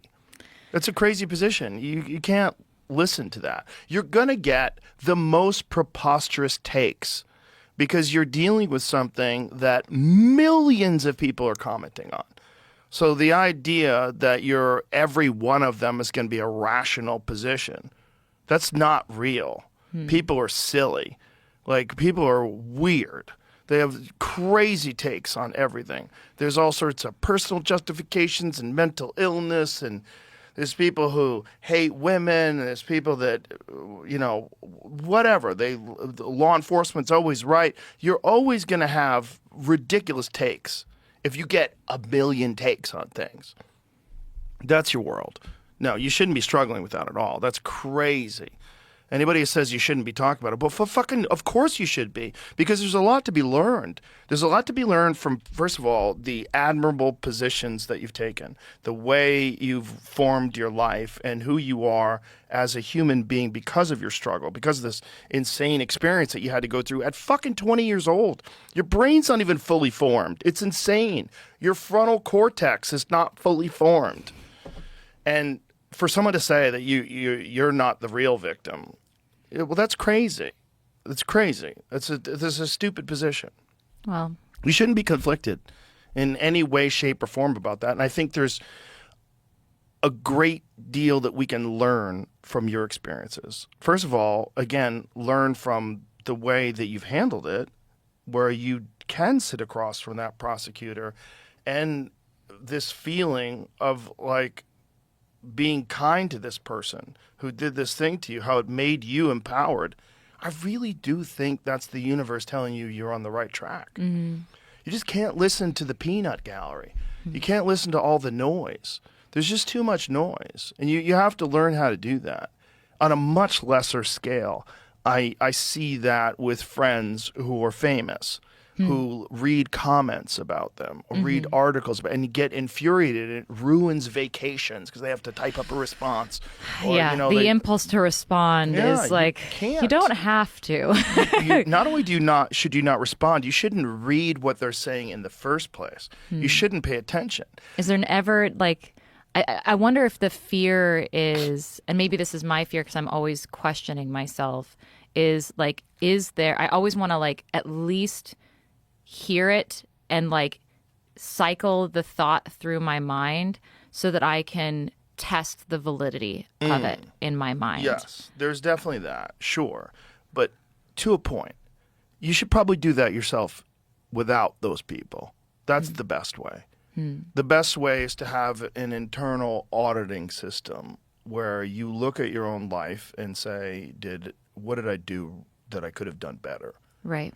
And what about, is there anything about what I'm doing that feels icky, right? Is there anything about the way I'm capitalizing on this that feels icky or feels conflicted? Is there anything about it that I don't like? Right. But just do that yourself.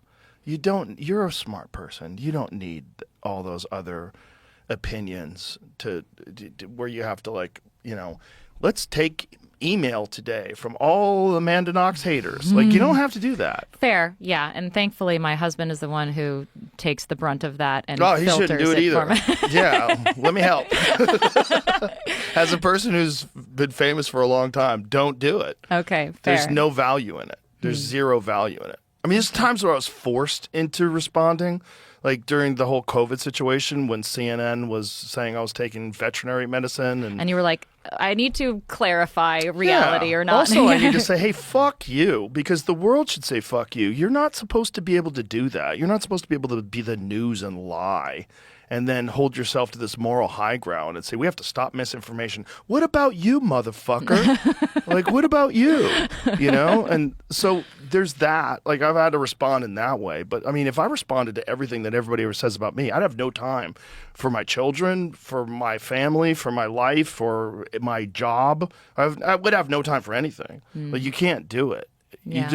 You have to have an internal auditing system where you look at yourself and you have to be your own worst judge. Yeah. Anything anybody says about me that tries to make me feel bad, well, guess what? I'm way harsher to me than you are, and I know me. And that's right. But you that's, know all the dark thoughts and the slimy feelings. But that's why I work really hard to be a good person. I work really hard to be a good person because I don't like those feelings. I don't like when I judge myself and I find myself to be lacking. I don't like it. So I institute a lot of self-discipline and I institute a lot of introspective thinking. What's your auditing, like what's your self-auditing process? Well, first of all, it's like, why are you doing what you're doing with your life? Like, why do you do a podcast? Why do you do comedy? Why do you do anything? Why do you do what you do? Yeah. So the best way I approach it is I do it because I love what I do. I'm intrigued, I'm curious, and I do my best. Always do my best. Now, if I half-ass something, it will haunt me. Like if I have a bad podcast interview, if I think I interrupted too much, or if I didn't ask the right questions, like that'll fuck with me for the rest of the day. Like I don't need other people to fuck with me. I fuck with myself. I really do. So the best response to that is do better every time. Every time, like when you sit down, be as open as possible.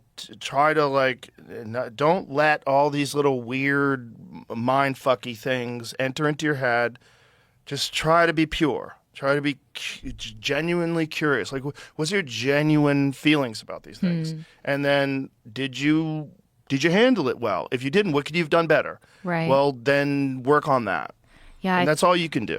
I think one of the things that I worry about is that people only feel safe when they're either being self-righteous or when they're being cynical.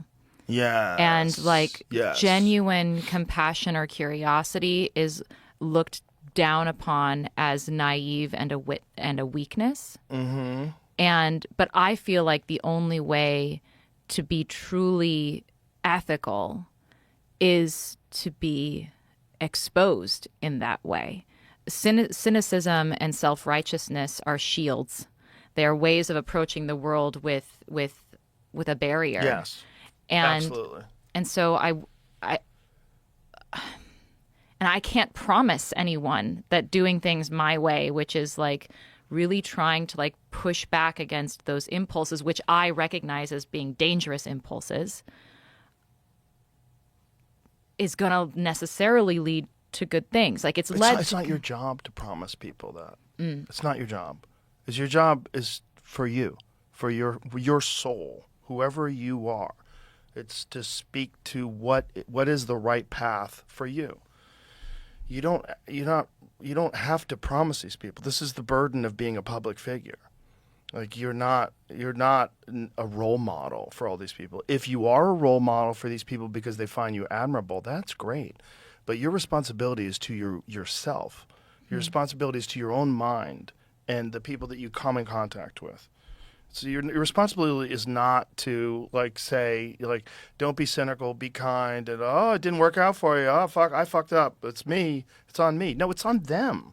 It's on them. It's on you. Everyone has their own soul, their own mind, their own path. And you have to find out what's right for you. In doing what you're doing, you are most certainly a role model. And you most certainly will be a role model for me, including me. I find myself admiring, like when we had the first podcast, I thought about it for a long time. I would think about it all throughout the day sometimes, like randomly. I would just think about imagining myself in your position and how would I be? And I don't know. I can't answer it, but I admire the position that you've taken. I think it's incredible. I think it's a great example to the world of what's possible. If someone is thrust into a horrible position that's totally beyond their control. But what is in your control? What's in your control is how you respond to it. And how you responded to it was incredibly admirable. That's your responsibilities to yourself, and you did a great job with it, a fantastic job, exemplary. I don't think there's anybody else that I could point to that's ever been through anything even remotely close to what you've been through and come out the way you have. The only examples that maybe I could point to are some of the people that I've dealt with through Josh, where we brought people in that were wrongly accused, that went through these horrible incarcerations and came out on the other side. These incredibly well-read, brilliant, articulate people that are so thoughtful and so introspective and then made that time in prison empower them. It can be done, and those are examples, but the responsibility is to yourself. It's not to these other people. I guess I think that's so, thank you. And I agree. I've met very incredible people who have made the most of a bad situation, which ultimately that's what it comes down to. I guess my one pushback might be that I have come to realize that we are so interconnected. we are all influencing each other Yes. constantly. Yes. And so on the one hand, yes, I'm only answerable ultimately to myself.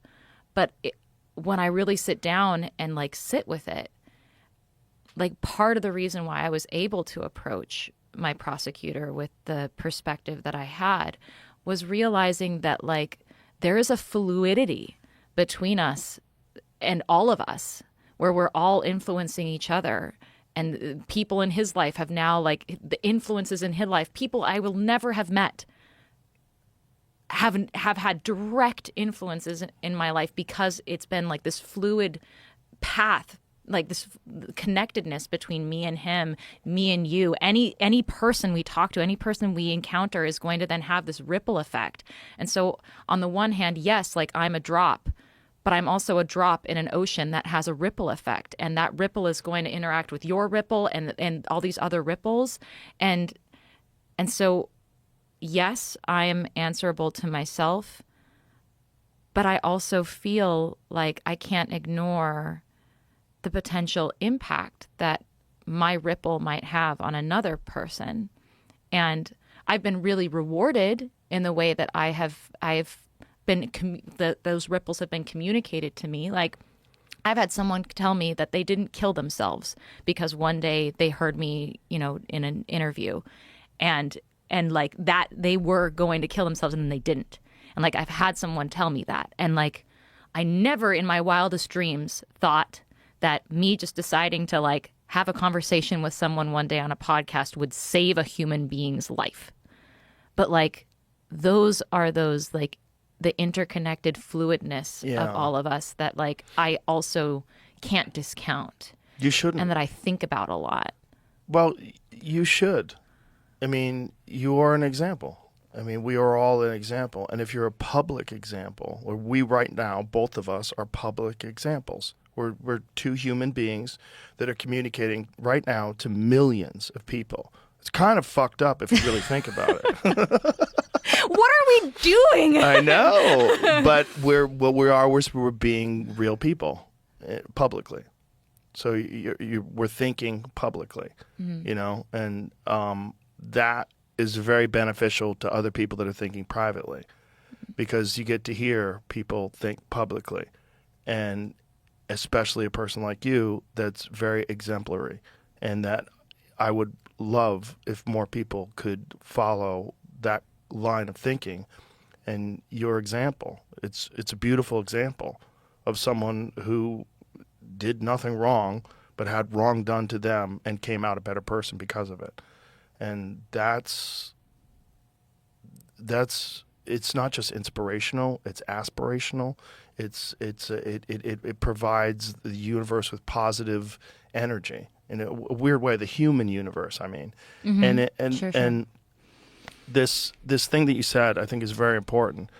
This people protect themselves with cynicism and with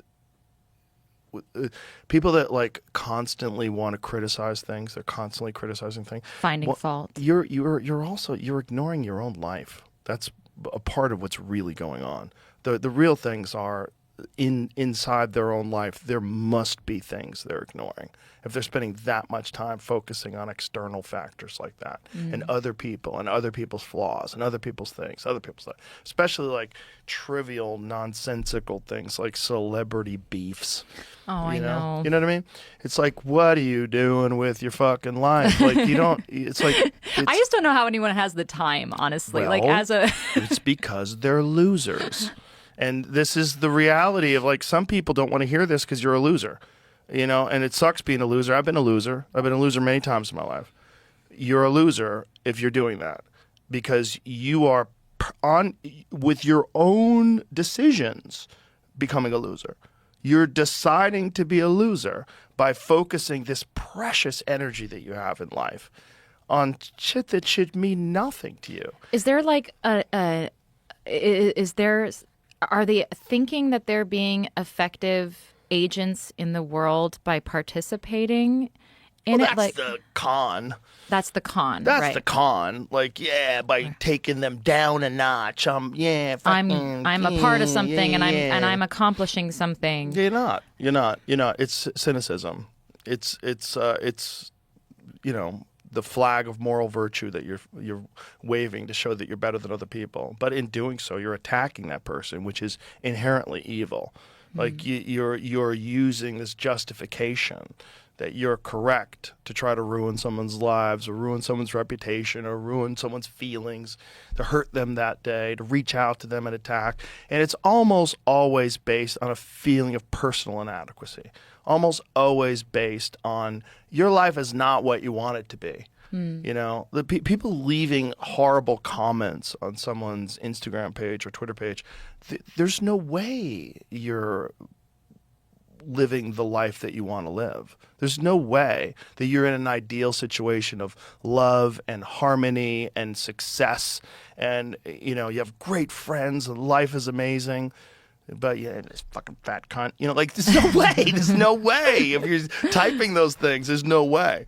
Like that. It's a human flaw, and it's accentuated by this disconnect that comes with social media. This disconnect of being able to send a message to someone and have no consequences. No consequences. And no social cues, not to see the person read it and get hurt by it.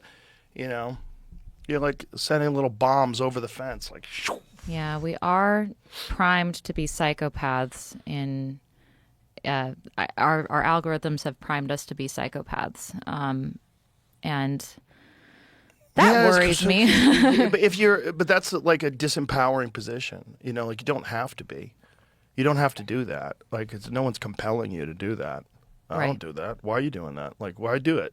You don't have to do it. Then this is the example that you can lead for other people if you are talking and speaking publicly. Just don't do that. It's not good for you. It's not good for it doesn't help anybody. Hurting someone that you don't even know, that doesn't help you. You should be, I always try to, this is what I tell my friends when I talk about reading comments and reading things and engaging with social media, because I have friends where it'll like ruin their week, ruin their day. Like one comment will fuck them up, and they'll come to me and talk to me about it. I'm like, listen, I want you to think about your mind and your attention like it's a number. Like you have energy, and you like a battery, right? You have, or bandwidth. It's on a broadband cable. Right. You have 100 units. If you're spending 30 units of your precious time concentrating on someone who's saying something that's not even true, that's mean and horrible, and it's the worst possible, least charitable position on you. Right. You're robbing yourself of these precious units of attention. You have 100 units. Your 100 units should be all on loved ones and friends and things that you love to do and life. That's what your units should be used for. And if some of that sneaks in and it resonates and you go, oh my God, they're right. Well, fucking correct it. Figure out what you did. Don't do that anymore. It's like, it sounds so simple, but that's it. If you are doing something that people are rightly criticizing, recognize it, course correct. Like this is where friends are supposed to come and play. Your friends are supposed to be able to tell you, Amanda, you didn't have to do that. Like, I know the reason why you did it, but, like, don't do that. Like, this is why. This is what I felt. I felt like you overreacted. You didn't have to do that. Now, this person's all fucked up because of it. Right, but your friends are not going to define you by what they consider the worst thing you've ever done. And they're going to recognize that you're an evolving human.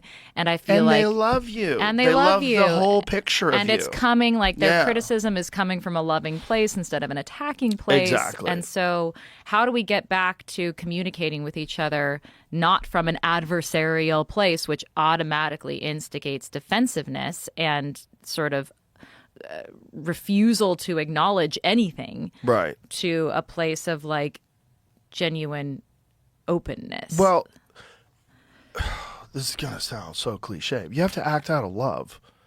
Like I reached out to a friend of mine recently.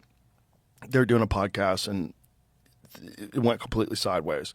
And I reached out to him and I sent him a text message and I said, hey man, you can't do this. Like, this is why you're doing that. You have to recognize that people are listening to this. You're actually ruining your own product by doing this.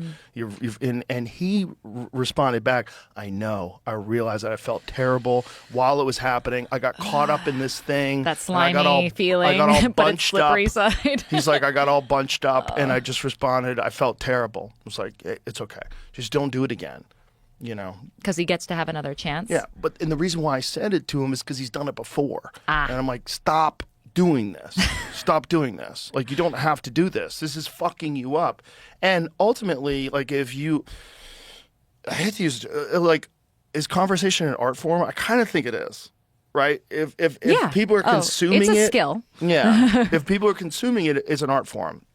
So if you're being overbearing and gross and like whatever it is, it's like that you're ruining this art that you're creating. And it's this real art, like that painting is art. This is real art. This is a weird art.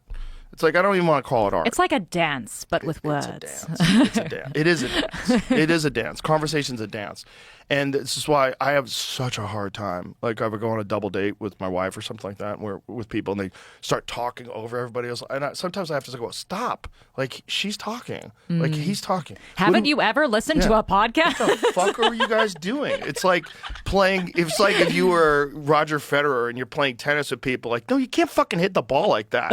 Like, what are you guys doing? You can't just do multiple balls at the same time. Do you not listen? I know you want to say something, but this other person is talking right now, and you can't just talk when you want to talk. You have to also listen. Like, listening is a part of the dance. Don't step on people's feet. Like, you see that foot there? Oh, I want to put my foot there. But the foot's already there. Don't step on their foot. This is crazy. But you have to step on a couple of feet to realize, oh, I stepped on her feet. I can't do that. You have to accidentally fuck up to realize, okay, don't do that again. Right. Like, back up and figure out what you did wrong. Course correct. Can I ask you about comedy? Sure. Because I want to do comedy. I'm doing... That's the way you said that. I just wanna, guys. I wanna. I'm actually doing stand up on Saturday, but on Where? on Vashon Island. I'm doing. What's Vashon Island? It's where I live. It's a little island right outside of Seattle that is awesome. Okay, I know where that is. Oh, okay. Have you been to Vashon before? No, I've been to Bainbridge. Oh yeah, okay. Yeah. Bainbridge Island. Our island is a little more rural than Bainbridge. It's Oh, so you're doing comedy for your community? yeah. That's a terrible idea. Is it? Yes. Is it? Why? Don't do it. Why? No, you want strangers. Really? Yeah, I feel like you don't want to interact with those weirdos that you live with. I feel like we have a very supportive community. I've done it before, and it's been great. Do you have an opening act, or you just go up by yourself? No, I'm part of it's like this Saturday I'm going to be I'm in a lineup of people who have like 7-minute set.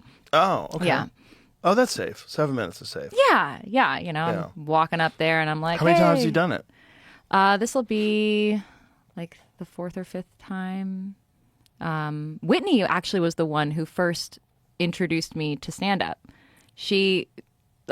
I love Whitney, by the way. She's the best. Can we just gush about Whitney I for love a it to second? death. And I love the fact that we both have small kids at the same time, and I just love her. And so she was the one who first recognized, like, this girl's been through some shit. I bet she's fucking funny. And you know, befriended me after I got on her podcast. And then when she did the roast of Whitney Cummings for OnlyFans, I was her like special surprise guest, and I got to do a little bit of a roast of her and a little bit of myself, right? Like, of course, the one place that I can finally get my comedic, you know, true self out there is on OnlyFans of all things. And, you know, I get to be, you know, when I go this Saturday, I get to be the ex-con mom on the menu, and that's a Pornhub search for you. You know, like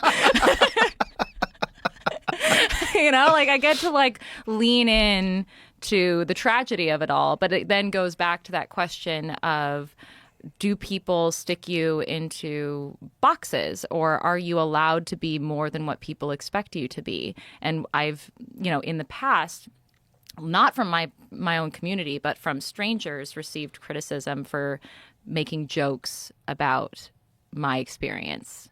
And again, coming from that place of how dare you joke about going to prison for a crime you didn't commit when you're not the real victim and whatever. Or you're a true crime figure. You're a person who has been. I associate you with a tragedy, therefore you have to stay in tragedy space, and moving into comedic space is not allowed. And so I'm just curious what your thoughts are about that. That's the same thing. You're dealing with commenters. Like, you can't listen. I should just if you just wanna do it, my you should thing do and it. mind my own business. Okay. Yeah. If I listened, I would have never done anything I've done.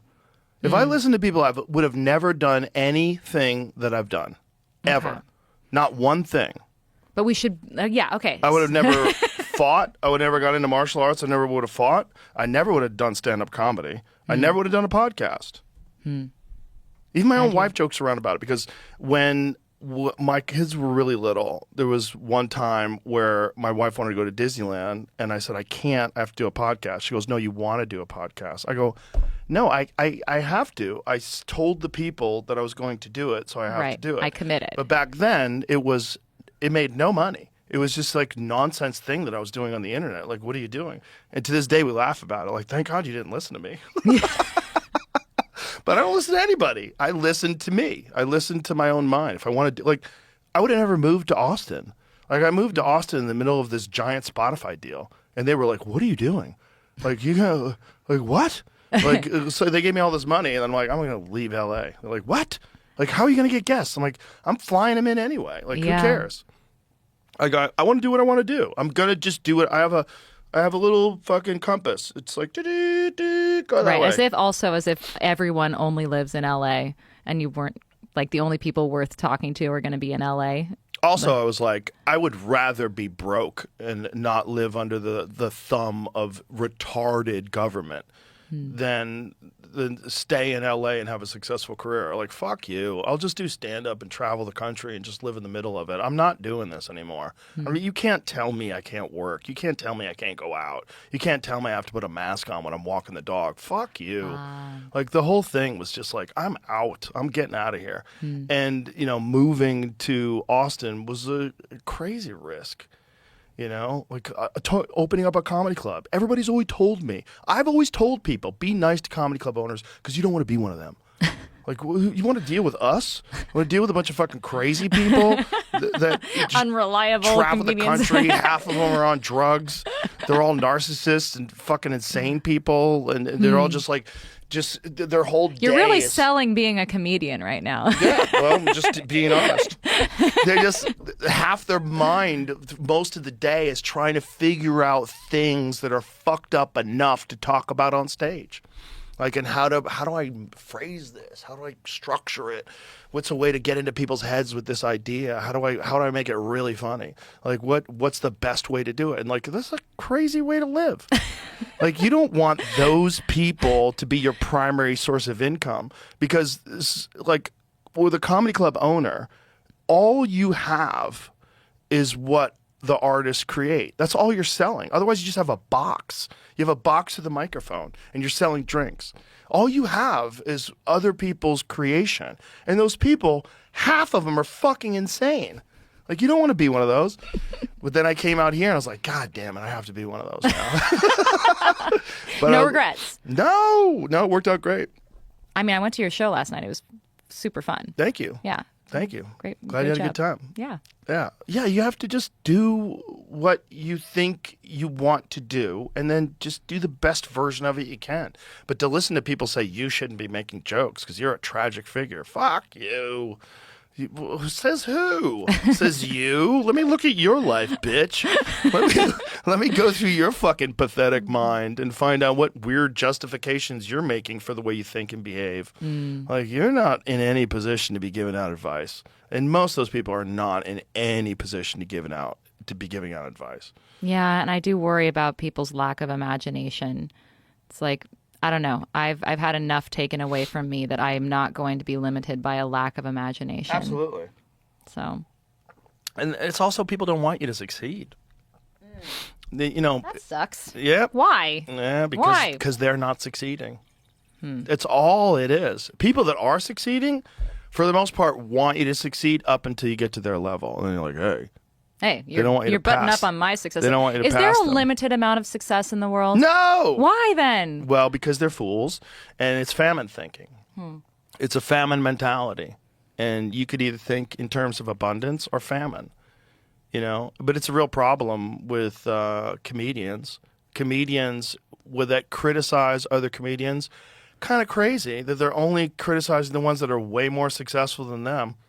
Seems odd. Convenient. Seems weird. But they don't think about it that way. They just look at this other person that's getting a lot of attention and they feel bad. So they think that should be them. And instead of like using it as inspiration, like, wow, look at her. She's fucking selling out arenas. This is crazy. What is she doing that I'm not doing? What can I learn from her? What Yeah. can I learn from that? Instead, they're like, fuck her and fuck this and fuck that. And what you're doing is stealing bandwidth from yourself. That 100 units, you're now spending 30 units criticizing other people who aren't even thinking about you. Ha ha. Ha ha, doing it to yourself. And not only that, but when you're doing it publicly, everybody knows what you're doing. Anybody who's really worth considering, who's an intelligent, objective person, knows exactly what your motivation is. They know why you're doing it.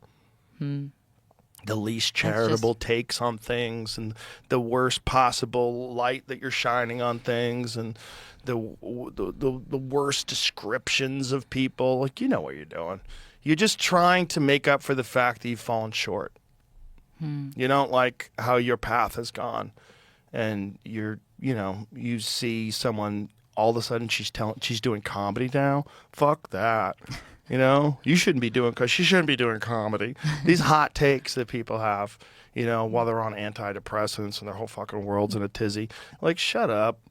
You don't have to listen. But it's okay that they talk. It's okay. It's like part of the learning experience of human culture. Like, civilization has to have a bunch of fucking people talking about stuff, and a bunch of it's noise, and it's up to you to figure out what's noise. And like, well, then you see someone who's not noise, and who's someone who's living an exemplary life, and go, okay, that's not noise. Okay, what's in that? What's in that? Like, oh, she met with a prosecutor. Wow. And she felt empowered. You know what, people are going to listen to what you just said about that, and just like when they're alone, like throughout the day, when they're driving their car, when they're sitting on the train, they're going to think about that. I mean, go, I'm wow. still thinking about that. I'm still like trying to figure it out, and I think that's good. I think yeah. We're all, like you said, we're all interconnected. We're all learning together. And the only thing you could do is do your best. Do your best. Okay. Do your best. Is that the advice? Do your best. Yes. Is that advice, Daddy? With everything. With everything. Do your best. Be a nice person and do your best. Yeah, that's all you can do. Done and done. Yeah. We have solved. It seems so everything. simple. But, those demons they never sleep. They'll wake up in the morning, tapping you on the head. The thing that haunts me is when people think they're doing their best and they're not. That's what haunts me. Like, and that happens. That is happening constantly. Yeah. Is people convincing themselves that they're doing their best and they're not. Mm-hmm. But then how do you get out of that cycle of convincing yourself? Because that's where the issue of cognitive bias comes in, and like reaffirming your sense of self to yourself and your identity. Like, I'm a good guy. I can't do wrong. Or like, I'm a good friend. I can't be a bad, like there are ways that we define ourselves that makes it impossible for ourselves to see ourselves clearly. And that freaks me out. Like, I'm always afraid of that. 5 grams in silent darkness. Prescribe. And you might have to do it more than once. You might have to do a lot of cleaning. Yeah. Clean your closet. Clean your closet. Okay. Throw out all the stupid shit. But it's hard for people because, you're on this path of momentum. Oftentimes people are ahead of their skis. They're on this path of momentum, and they don't know how to stop. That's the train that's out of the station. Yeah. But in a much lesser extent, because it's more in their control. When your situation is beyond your control. And a lot of people, they're the engineer. They're the ones who's in the skis. Yeah, they're the ones who are deciding to go straight downhill. Yeah. It's hard. It's hard. And then you have all these things. Once you've sort of created a life and you have all these pieces in motion, and then you realize like, oh my God, this is like kind of beyond my control, and I don't like where it's going, but everything's still moving. It takes a lot to pull that back, and you kind of have to slow it down in stages. You have to like throw things off the side of the car, like got to get rid of this, got to get rid of that. You're gonna have to cut people out of your life sometimes. Sometimes it's people. Sometimes certain people, they're not going to learn. And I think, the universe provides them as an example of how not to live, but also as a puzzle that you need to solve. Like, you need to solve, if this person is continually bringing negative things into your life and continually tripping you up and sabotaging you, you have to, at a certain point in time, separate yourself. You have to. You got to ghost people. As horrible as that seems, like you can't, because you don't have enough time. Yeah. There's not enough time in the world. Your time is very precious. And if people don't want to help themselves, you can't help them. True. That's very true. I've definitely found myself in the position of not being helpable. There's a story I tell in the book about trusting the wrong person and wanting to believe that they were someone like me, someone who could understand me, and then I realized they were not. That's horrible. When you let someone in and you realize you fucked up. I've had that happen multiple times. Yeah, there's a lot of con artists out there. There's a lot of sociopaths. There's a lot of slippery people that they're chameleons. They're like little cuttlefish. They kind of adapt to their environment and slip into your world. It's dangerous, you know? There's a lot of people that they look at it like it's a game. Like, how do I get close to this person? How do I benefit from this relationship? How do I make these connections? And in the business world, you're actually taught to do that. Right. Which is really crazy. Which is what, like, no it's wonder called why networking. Right. It's a good word in Yeah, that you world. have to bullshit, and you and the wife have to go out and like Do the pretend golf that, like, and I know he's an asshole, but we're gonna sit with him because it's really important for my promotion. And then that's no wonder why CEOs become sociopaths. Like, of course, like John that's part of Ronson the has job. a good book about that. Have you read The Psychopath Test? No, I haven't. Oh, it's I read so the Publicly fun. Shamed book though. Yeah, that's a good one too. It's great. Yeah. He's so funny. Yeah. It's being a human's weird. There's no guidebook.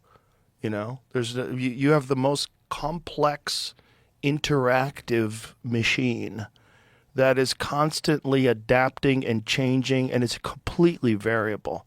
It's completely variable based on your environment, like not just your environment in terms of the human beings, but even the weather. Like if you live in Seattle, right? You're on a very different wavelength than when you're in Austin. It's true. Yeah. I come here and I feel like I'm in a bath all the time. I'm just in a bath. What do you mean? It's so hot, and that's and that funny. like impacts me in a way where I just feel sort of dreamy, like I'm in a bath all the time instead of. Oh, that's interesting. I've never heard it put that way. In a bath. That's funny. That's funny. I don't think about it that way. I wanted to ask how you slow down, though. Right? You're talking about slowing down and like taking stock. And the way I do it is by meditating. But I have found that a lot of people are resistant to the idea of meditating because they have certain ideas about what meditating is. And like it's shutting off your thoughts. And it's like, well, eventually you might be able to do that. But ultimately it's just sitting down and noticing your thoughts that arise. But I like to say that anyone who can masturbate can meditate. Because and ultimately, like, actually, people that can meditate maybe not be able to masturbate because they don't have any arms. You can still meditate. Exactly. And you get ultimately to a similar place of like just single-minded focus and bliss. So go for it. Hopefully. Don't hold back. Yeah. And the funny things that occur to your brain when you are meditating, like I have. Okay, can I tell you something that's kind of like off color? Sure. Well, maybe you know this. Like since becoming a mom, like my libido. Really? Oh yeah, just because I'm constantly being like touched. That like the last thing I need is for my husband to climb on me like a jungle gym. Like it's just not what's on the menu for me. Also, you're probably tired all the time. I'm so tired. Yeah. And like I'm just like my body is different. The chemistry is still working itself out. Uh-huh.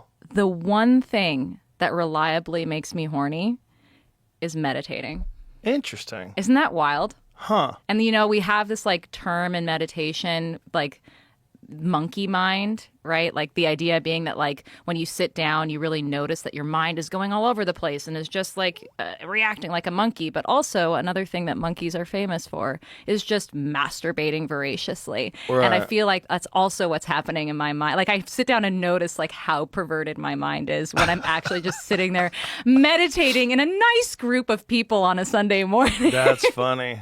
So Group meditation. Oh, yeah. It's not just like when I'm home alone, Oh. like in my intimate space. Like I'm like, I feel this is, I hope no one at my Zendo listens to this conversation. Maybe they're going to come up to you the next time you do it like, me too. Yes, But then you don't want to know because then you're going to be meditating like, this freak is thinking about sex too. Well, I mean, and you're sitting there and you're thinking like, what else are the uses of these floor cushions? Like you're just like going like all of the things in your brain. And then you're thinking, am I the only one? Interesting. Yeah. So I don't know. There's something, again, one of those like weird, unintended consequences of just trying to like sit back and take stock is like rediscovering parts of yourself that have been sort of diminished or made dormant because of the stress of existence. So another reason why they should advertise that. I don't know why they don't advertise that on meditation apps. It's like, is this just me? It would attract the wrong people. Like, I'm trying to get perverted. I'm trying to find my inner pervert. Exactly. Yeah. I don't know. I don't necessarily meditate that way, but I do incorporate a lot of voluntary adversity. A lot of it is working out. You got a lot of Buddhas around you for someone who doesn't meditate. I know. Weird, right? What's with that? My friend Duncan has some very bizarre theories about that. I know. I'm very drawn to that. I do, though. It's just I do it while I'm doing other things. I've always said that martial arts is a form of moving meditation because it's so singular in its focus that it requires all of your thoughts and it cleanses your mind. There's a bunch of things Taoist. that I do. A bunch of things that I do that. Archery does that, oddly enough. Zen and the Art of Archery. There's a reason why there's that book. Yes. There's something about, because, have you ever done archery? I have done it because my my brother-in-law is a Ren Fair guy. He's a Ren Fair one of those performer. guys. Yeah, it's so cool. Does he By talk the in way, the accent? can I call out Seattle Knights, by the way?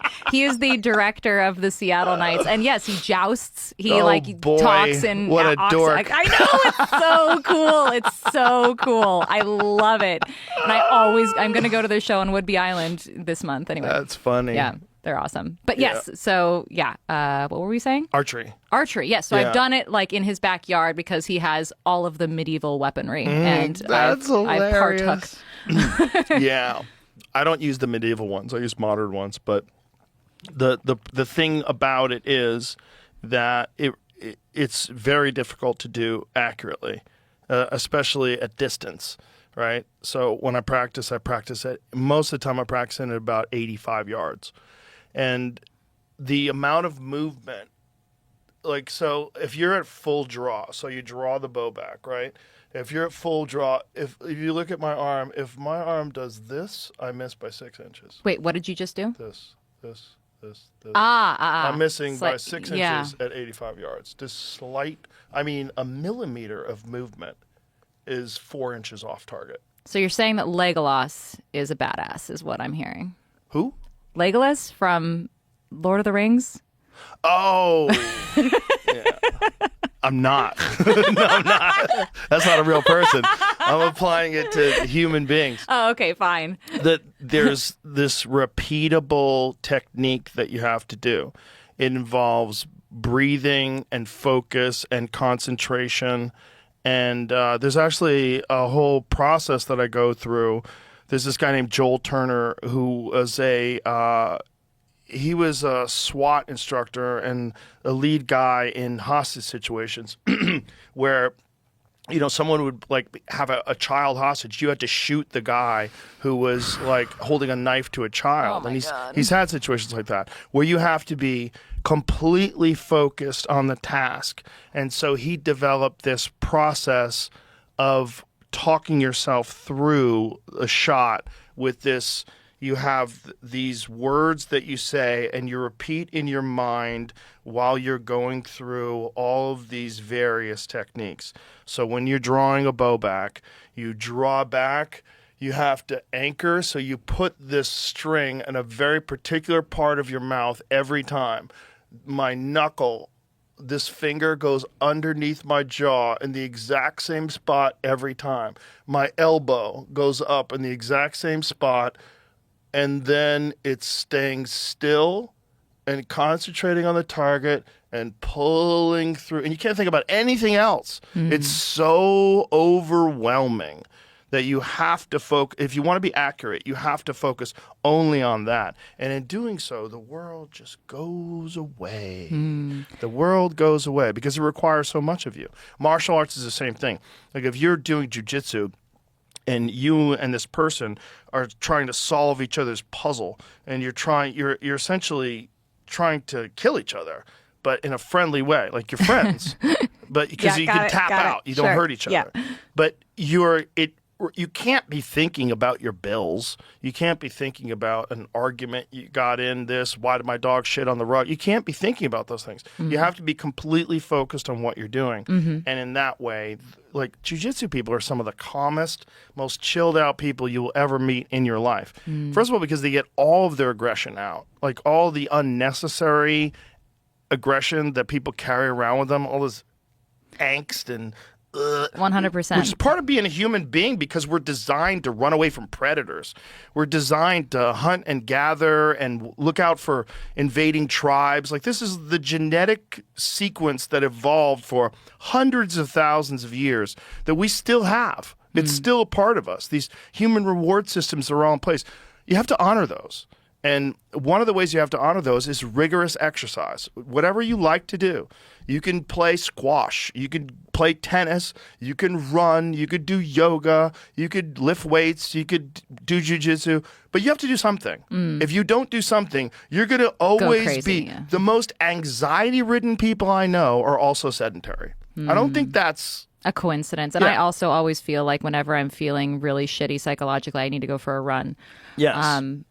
Do you find, so here's my question, given that that is your like meditative practice, do you find that in the moment that you release the bow and that like that becoming one and that flow state that you have entered into in order to perfectly align yourself with the bow and the arrow, does that moment of release ever result in some kind of unconscious processing coming into your consciousness? So like some kind of a new awareness of something that you've been trying to figure out, and it like is a catalyst for you figuring out what you need, like that feeling of like being in sync with the universe and knowing what you need to do.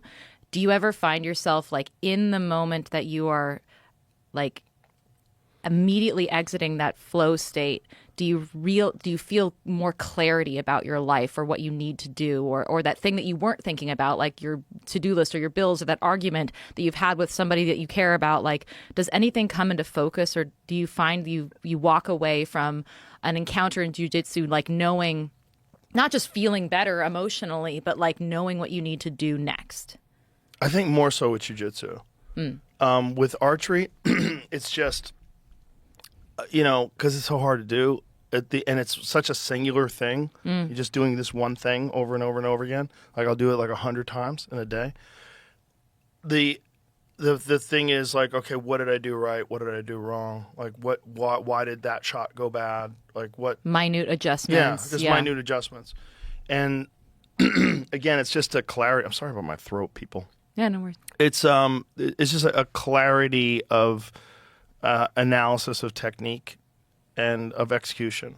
So it's so overwhelming. It's so singular in the focus that you don't really think about anything else. So there's no room for like, oh, now I know what I did wrong in my life. Like Yeah, I guess one of the benefits that I get from meditation is feeling like when I come out of meditation, I feel like I have a clarity of purpose that I might not have had because I had monkey mind. Right. And I was busy, I was distracted, and I was using my bandwidth was so much, and so you just tune down what your bandwidth is like paying attention to, and then you re-enter the world with a renewed sense of clarity, and you're not as distracted. You're not on that treadmill of thought. Yeah, I think that comes, to me at least, that comes much more through rigorous exercise. That makes sense. Yeah, that's at the end of a really hard workout and sauna and stretching. Stretching is always great too. That's a good time for reflection after it's over, and it's like this wind down, cool down. And then I always feel so much nicer. That's the one thing I really like about it. Like after I work out, I feel so much nicer. Like I want to be. I'm a good person now. I just want to be nice to people. I want to smile and say hi to everybody. Like all the weirdness of being a man, it just goes away. You know. The weirdness of being a man. I do think that I do not envy you being a man. Oh my God, it's the best. I don't envy you being a woman. Yeah. Really? Yeah. Oh no, I much prefer being a woman. Of course, you're a woman. I mean, testosterone is a hell of a drug, my friend. Like, what the hell is that? Testosterone, I don't want to deal with that. It's interesting, but you have some. You have more testosterone than you have estrogen. What? Yeah. Yeah, Okay, women well, have more testosterone than they have estrogen. But I've never felt the impulse to punch a wall, you know? Me neither. That's stupid. Okay, I well, don't punch walls. well, you have an outlet for your punching energy, but like, Yeah. I don't know. I mean, what I mean is like that innate an elevated level of aggression that just is not like accessible to me as a woman. Is that wrong? Am I like inaccurate in this? I just feel like I don't know what I would do if I wanted to just like jerk off all the time. Like I just don't understand what that is like. And that seems that doesn't seem fun to deal with. Yeah. Well, you don't really want to jerk off all the time unless you're a sex addict. You know? And then you probably got other issues you're dealing with. But the aggression thing, it's not just like aggression for no reason. Like you only have aggression for a reason. Like I never have aggression for. Like, I'm never like walking around like fucking mad at everything. There's never, never. It's never the case. And but I work out a lot, so I get it out of my system. It's just a thing like you just have to maintain. You just have to maintain your life. You have to maintain your body. You have to recognize you have biological needs. And as a man, I think one of those needs is you have to exercise to just calm yourself, to relieve anxiety. And again, that's that term that is used often, but I think it's the right term, voluntary adversity. You show up at class, you work out really hard. You show up at the gym, you work out really hard. And then when it's over, you're like, you feel better. You feel good. Like you're nicer. Like strong, powerful people can be the nicest people because they don't have to be nice. They're being nice because they want to be nice. There's a lot of weak, feeble men that pretend that they're nice, but really what they are is just vulnerable. They have to be nice because they don't have any choice. Like if you and if they were in a position of not having to, then they would drop the nice act. And that's what happens. They're some of the creepiest fucking people when they have power. Is like really weak men. They're some of the scariest people, and they're the scariest people as politicians. They're just really weak men that all of a sudden have power. I'm gonna fucking show you.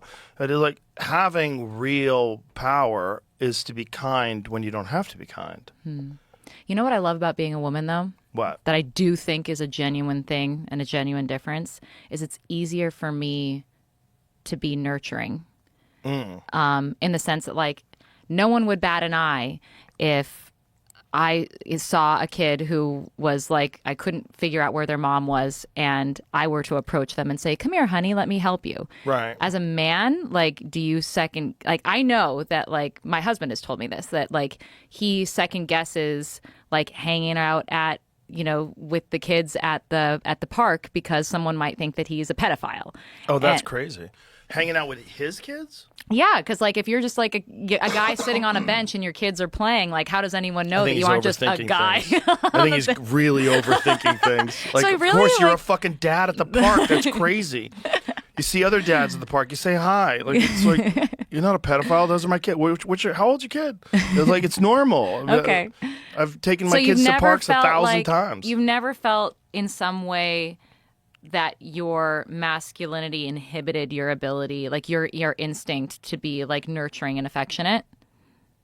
No, I think that's a weakness. Like if you can't be nurturing and affectionate because you think you're masculine, that's crazy. That's just weak.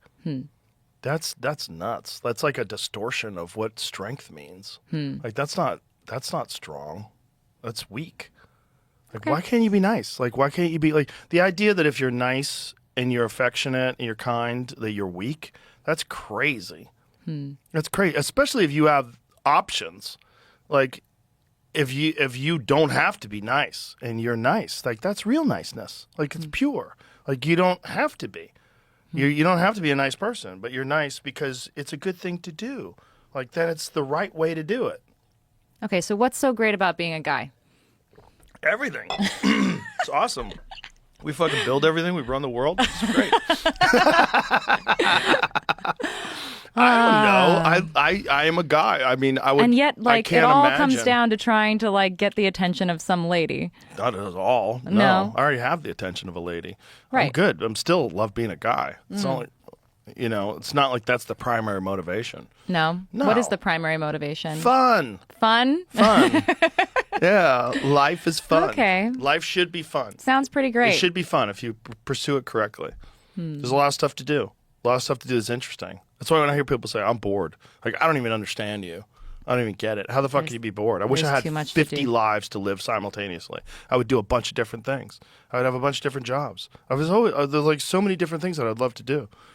Aren't just don't people have the sometimes time. beholden to doing things that they don't want to do just because they have to make bills or they have to, Yes. But that's all choices that you make, too. And unfortunately, these choices sort of, they cascade. You could find yourself motivated by the wrong things and doing things for the wrong reasons, like doing things just for money and just for this or just for that. And I've done that before. I know it, but then you have to realize like what you're doing and and stay take focused on the steps. prize. Yeah. take the steps to not want to do that anymore. But it's like there's people listening to this right now like, oh, that's easy for you to say because I have to do this and I have to do that. That's Yeah. true. But you can do things to better your life with your free time. Go open your phone right now and look at your screen time. Okay. Now, I understand the screen time is 10 minutes here, 20 minutes there, 5 minutes here, 5 minutes there. But that screen time, it's probably about 5 hours, which is crazy. That's 5 hours you could have been improving your life. That's 5 hours you could have been doing something different. That's 5 hours you could have went to the gym. That's 5 hours you could have eaten better. You could have taken steps to have better food in your house. That you could have taken steps to pursue a career or move in the direction of pursuing something that's different than what you're doing that you would actually find satisfying and fulfilling. You just have to decide, what are you doing with your time? And, and this goes back to people commenting and bitching at people online. Well, that's what you're doing. If you're distracting yourself by doing a bunch of shit that's just worthless, and it is worthless. And easy, maybe. And easy. And very easy. Yeah. It's because you need discipline. You need to figure out what do you really want to do with your life and what makes you feel better. Do you feel like you are innately disciplined? No. No, I've learned that. Okay. I've developed that. Yeah. No one's innately disciplined. No, I don't think that's real. I think we look at people that are disciplined like, oh, it must be easy for them. You're just born with that gene. No, that's not real. No, you recognize the value of discipline and the rewards. You reap the rewards and then you like it. And so you keep doing it. You keep pursuing it. I'm just curious about like brain chemistry because when I think about, you've been very complimentary towards me in this conversation, but a part of me is wondering, am I just lucky that I have the kind of internal chemistry that I have that makes me value the things that I value? And, you know, I'm just doing what I feel compelled to do. And I'm curious when people feel compelled to do otherwise. And I don't know where to place responsibility for that. Do you know what I mean? Well, you wouldn't know unless you are them. You could look to your own life, to times where you haven't lived in an exemplary way or done things where you're helping yourself and done things, in fact, that are actually sabotaging your life. And you can correct them yourself. But it's very hard. I mean, you would have to be a fucking counselor that would have ultimate truth access to a person's thought processes to really find out why they're doing things differently and why they're not living in a way. The only thing you can do is live by example. You know, there's a term for a Taekwondo instructor. It's called a sabum nim, and it's one who lives by example. And that's what you have to do. You have to live by example. Like, Live like someone's watching. yes, this is what I tell people, and I've said this for years. You want to have a successful life. If you want to live your life like there's a documentary crew around you filming your everyday life, and that you want people to be impressed with you. Do it when no one's watching.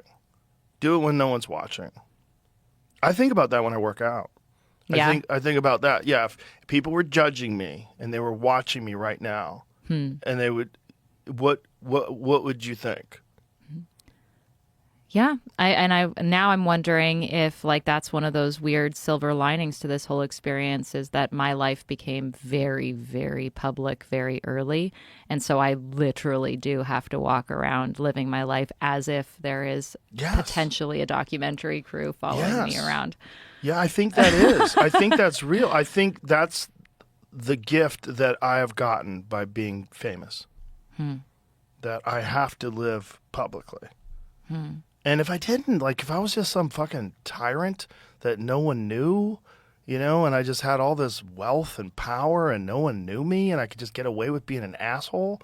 Right. Yeah. I think Maybe the you most would. wealthy and the most powerful do not want fame because Right. with fame comes accountability. Yeah. But that's good. That's good.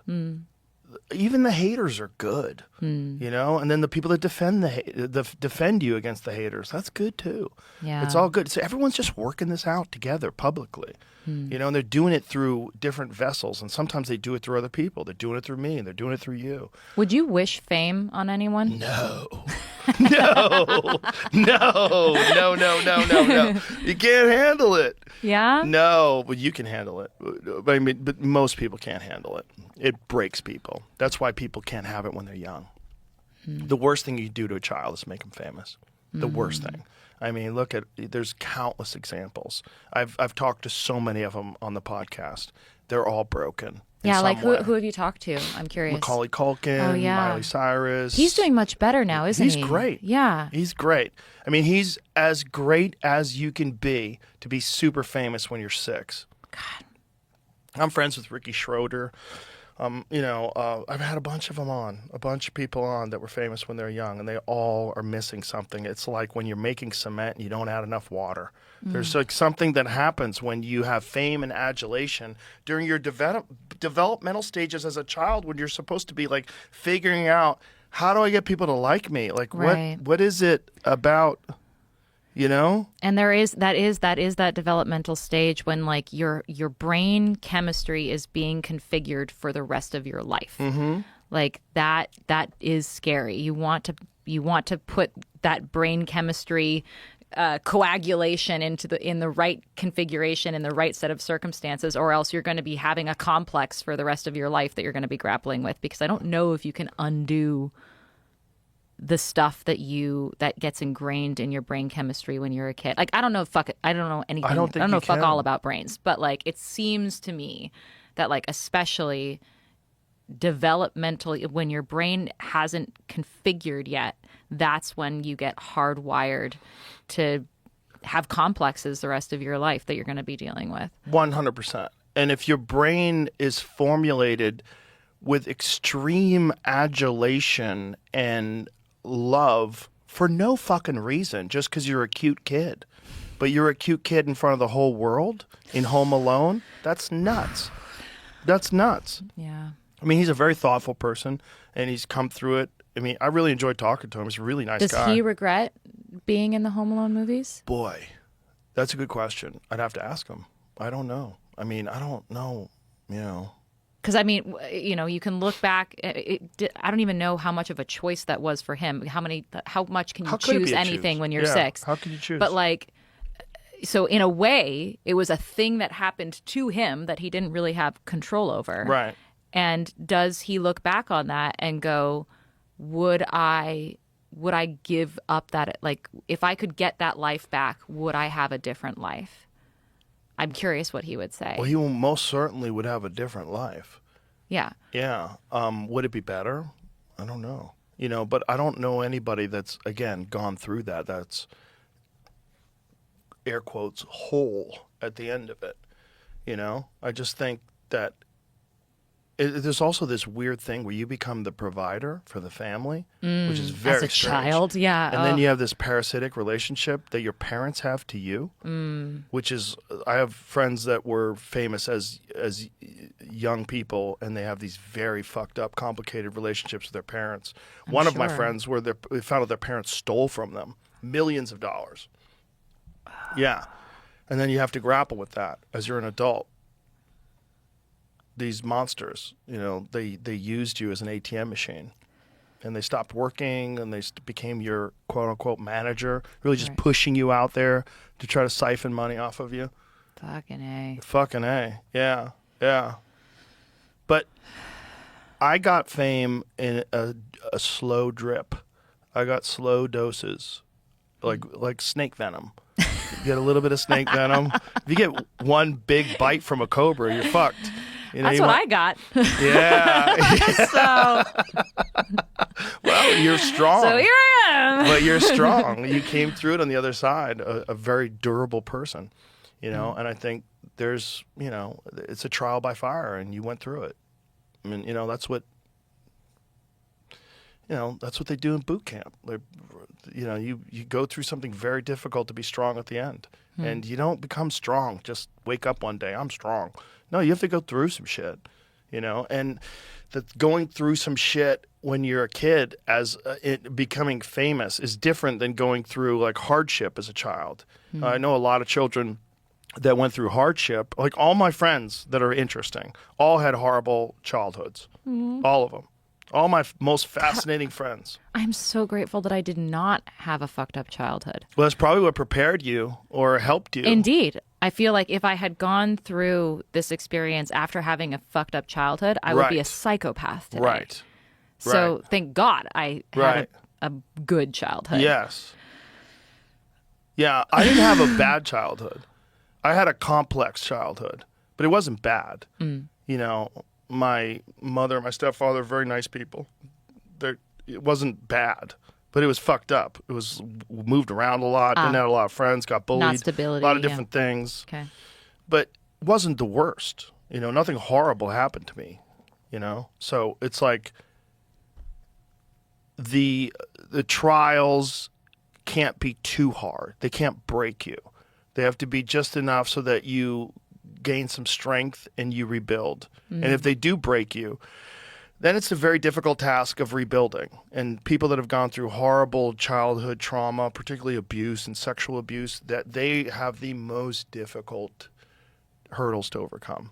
I agree. I think in large part because how do you trust? I think rebuilding your life relies upon rebuilding yourself in the context of other human beings. Right. And how do you do that when you can't trust anyone? It's true. But I do know some people that have gone through childhood sexual trauma that are also incredibly fascinating people because they figured out a way to acquire strength through it all. But what about trust? And that's the other thing I was going to say. And then they've also figured out a way to, well, they're also very skeptical people, and rightly so. Rightly so. But that's a good thing because a lot of people don't have your intentions in mind, especially if you're a woman, right? If you're a woman, everybody's bullshitting you to try to get in your pants. Like it's constant bullshitting, you know? So you have to figure out, well, who's actually bullshitting me and who's just being nice and who's being nice but kind of bullshitting, just slowly playing this game. You ever heard of the definition of a gentleman? No. It's a patient wolf. Okay. Yeah. All right. Yeah. And then ultimately the prey sort of acknowledges, yeah, here you are. You're getting into my pants in the end, but because you've been the most patient, Yeah. the most impressively patient of all. Yeah. You've done the dance correctly. You've put your feathers out like a good peacock. Yeah. I like that. I like that dance. Yes. Yeah. Well, that's the thing is like women are designed to like that dance. Right? Because this person has shown you the respect of not just trying to use their physical force and take it from you and not care about you as a person. They've chosen to acknowledge you as a person and like, this is what this person wants. They want to feel comfortable with me. But then you can't be a sociopath too. It has to be genuine. You have to genuinely like this person. Mm-hmm. So, you know. For a woman to feel safe. Right. Like how do you know, and then you got to go through a lot of trial and error with that too. You have to figure out like why'd that relationship fall apart? Oh, it was a piece of shit. Like why'd that one fall apart? Oh, she was a psycho. Like recognize like what do you actually like? Is it just that they're hot? This is the thing, like I've had a bunch of friends that just married hot people. And then, you know, you're going through divorce and it's all chaos. You can't just fucking marry hot people. Like just because they're hot and they're sexy and they turn you on, like that's just genes. Like you gotta understand. Like there's a personality involved, and then there's also like when you're hot, you have ultimate power. You have the Willy Wonka golden ticket. Like everybody's stumbling at their feet to try to like open doors for you and be nice to you. Put you in prison.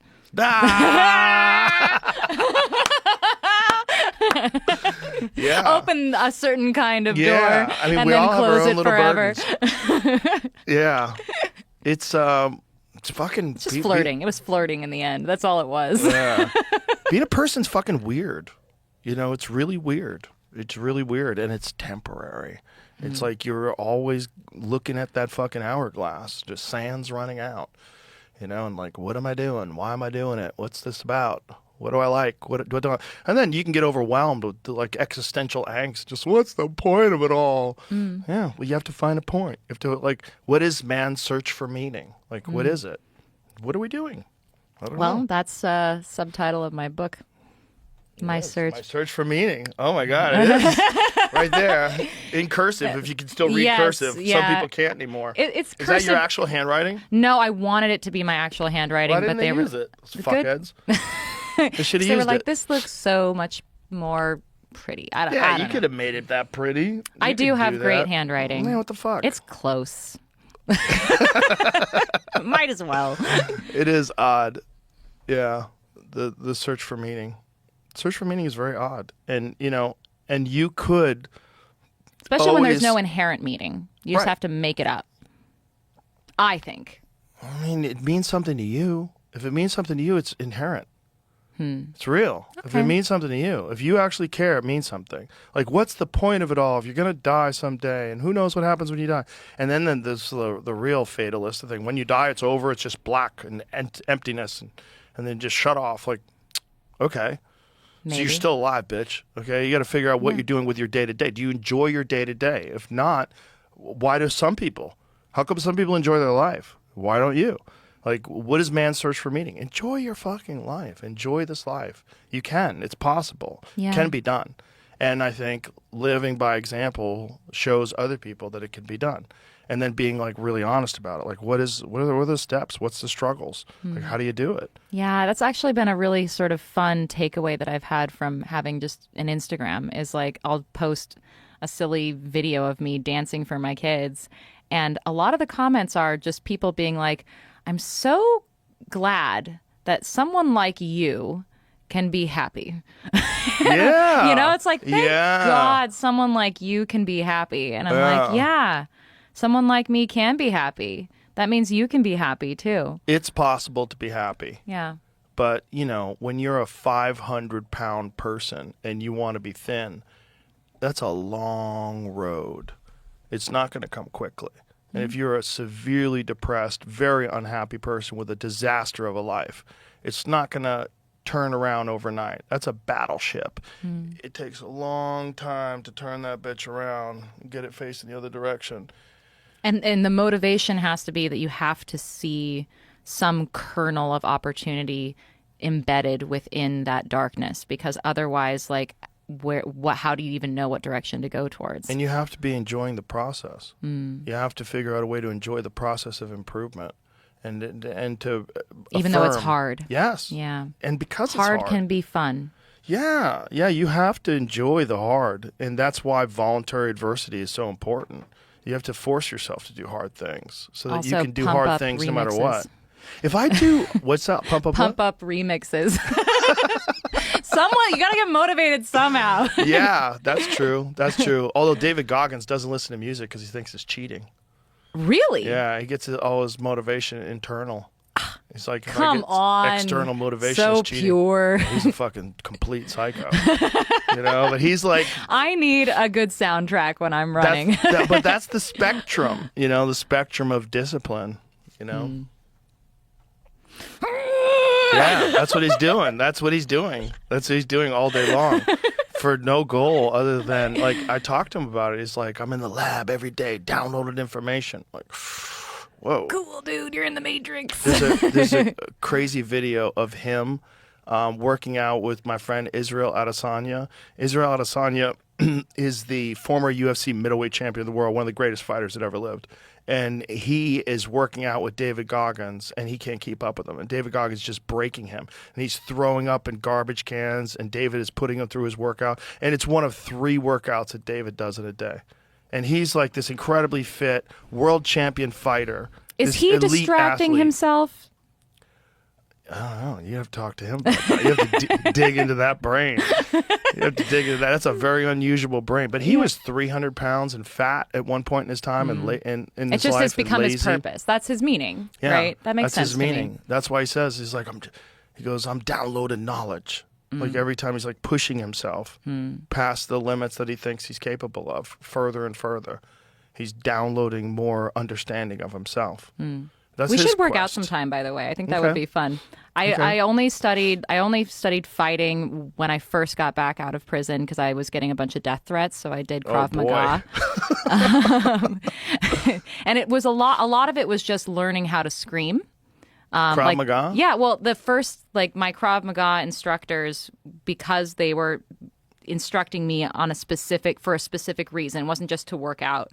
Their first thing that they taught me was how to scream, just to without holding back. The amount, I was surprised, and they were telling me people don't want to take up space and make noise. We're taught from a very young age, especially women, to not do that. And so you have to, in the first lesson was make noise, take up space. And so we just practiced screaming as loud and as hard and as long as we could. And then once we got through that, then we started doing the fighting moves. And the first thing I had to do before I did anything was scream first, then move, scream, move. And so that the screaming became part of the movement. So it would trigger, so I wouldn't have to think about it. If it ever came down to it and someone actually attacked me, I wouldn't have to think scream. I would just scream. Krav Maga is legit. It gets criticized a lot. Does for it? Whatever. Yeah, by martial artists. Why? Well, because it's a combinatory martial art, so it combines a bunch of different things together. So it's essentially like a jack of all trades. What's wrong with that? There's nothing wrong with that. Oh, okay. No, there's nothing wrong with that. It's like only being into purebred dogs. What's up with that? Well, no, it's is it effective, right? There's no Krav Maga artists that have gone on to dominate in the UFC. Oh, interesting. Yeah. I didn't know that. But you could kind of say that mixed martial arts, in a sense, is essentially the roots of Krav Maga, because it's taking the best aspects of various martial arts and training them. Yeah, how is it different? Well, the thing is that if you are training for self-defense, okay, you're training to defend yourself against an attacker.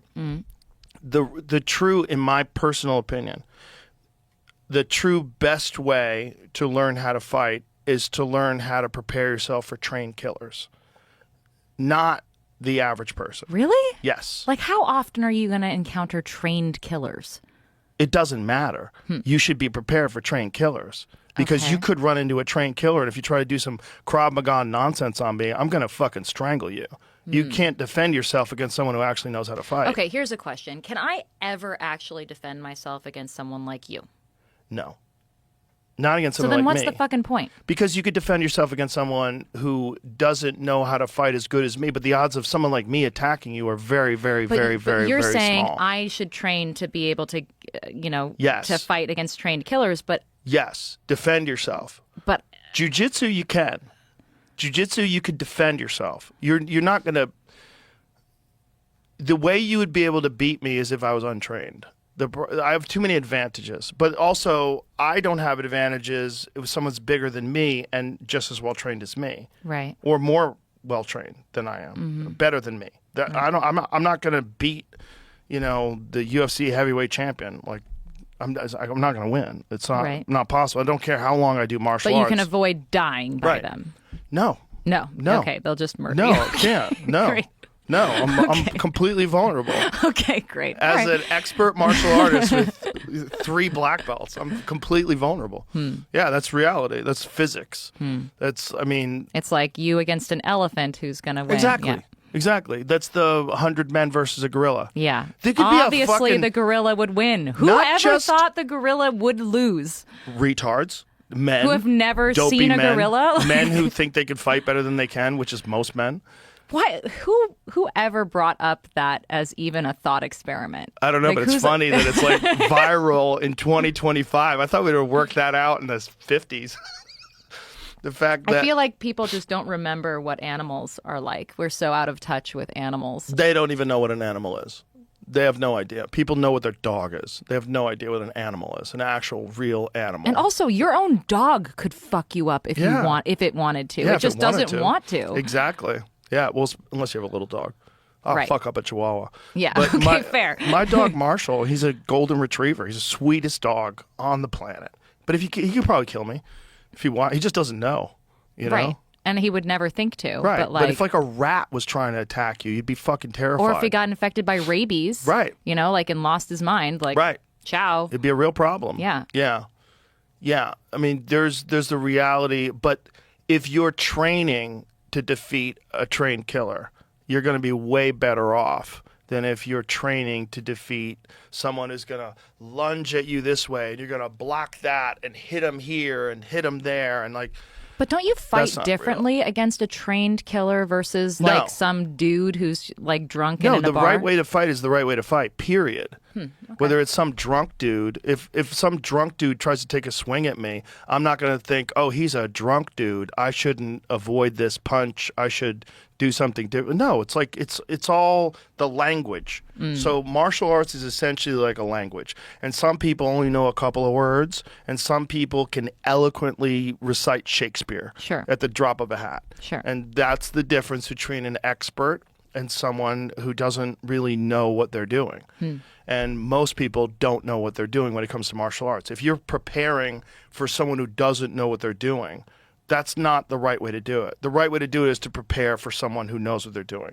Now, this is very different when we're talking about like women's self-defense versus just, like a grown man who is of normal size defending himself against another grown man of normal size. A fair fight. Yeah, a fair fight. But in a fair fight, you should be preparing to fight against a trained killer. If you are a person who just only trains in self-defense tactics, like someone comes at me, I'm going to do this, I'm going to do that, good luck doing that to someone who knows how to fight. Good luck. Because they're going to recognize all of your movements in advance. You're going to go like this, and they're going to go, oh, well, his right arm is coming this way, so I'm just going to step this way. And I'm going to avoid that. And I see his left foot step backwards. Well, now his right leg is vulnerable, so I'm going to kick it. Like it's language. It's understanding the flow of body dynamics and movement. And it's happening so quickly that the only way that you can actually be effective is if you're fluent and you don't have to think about it. You don't think about it. It's when you're training, it's like you very rarely think, oh, now I'm going to do this. It's like opportunities open themselves up, especially in striking. Striking is something that you do where you're doing these techniques so often that as things happen, you're just responding in a trained way. Your mind and your neural system is like completely trained for these actions and these movements. Do you think that fighting and fighting your friends, like not like actual like fighting for your life, but fighting for your friends is a crucial part of brain development?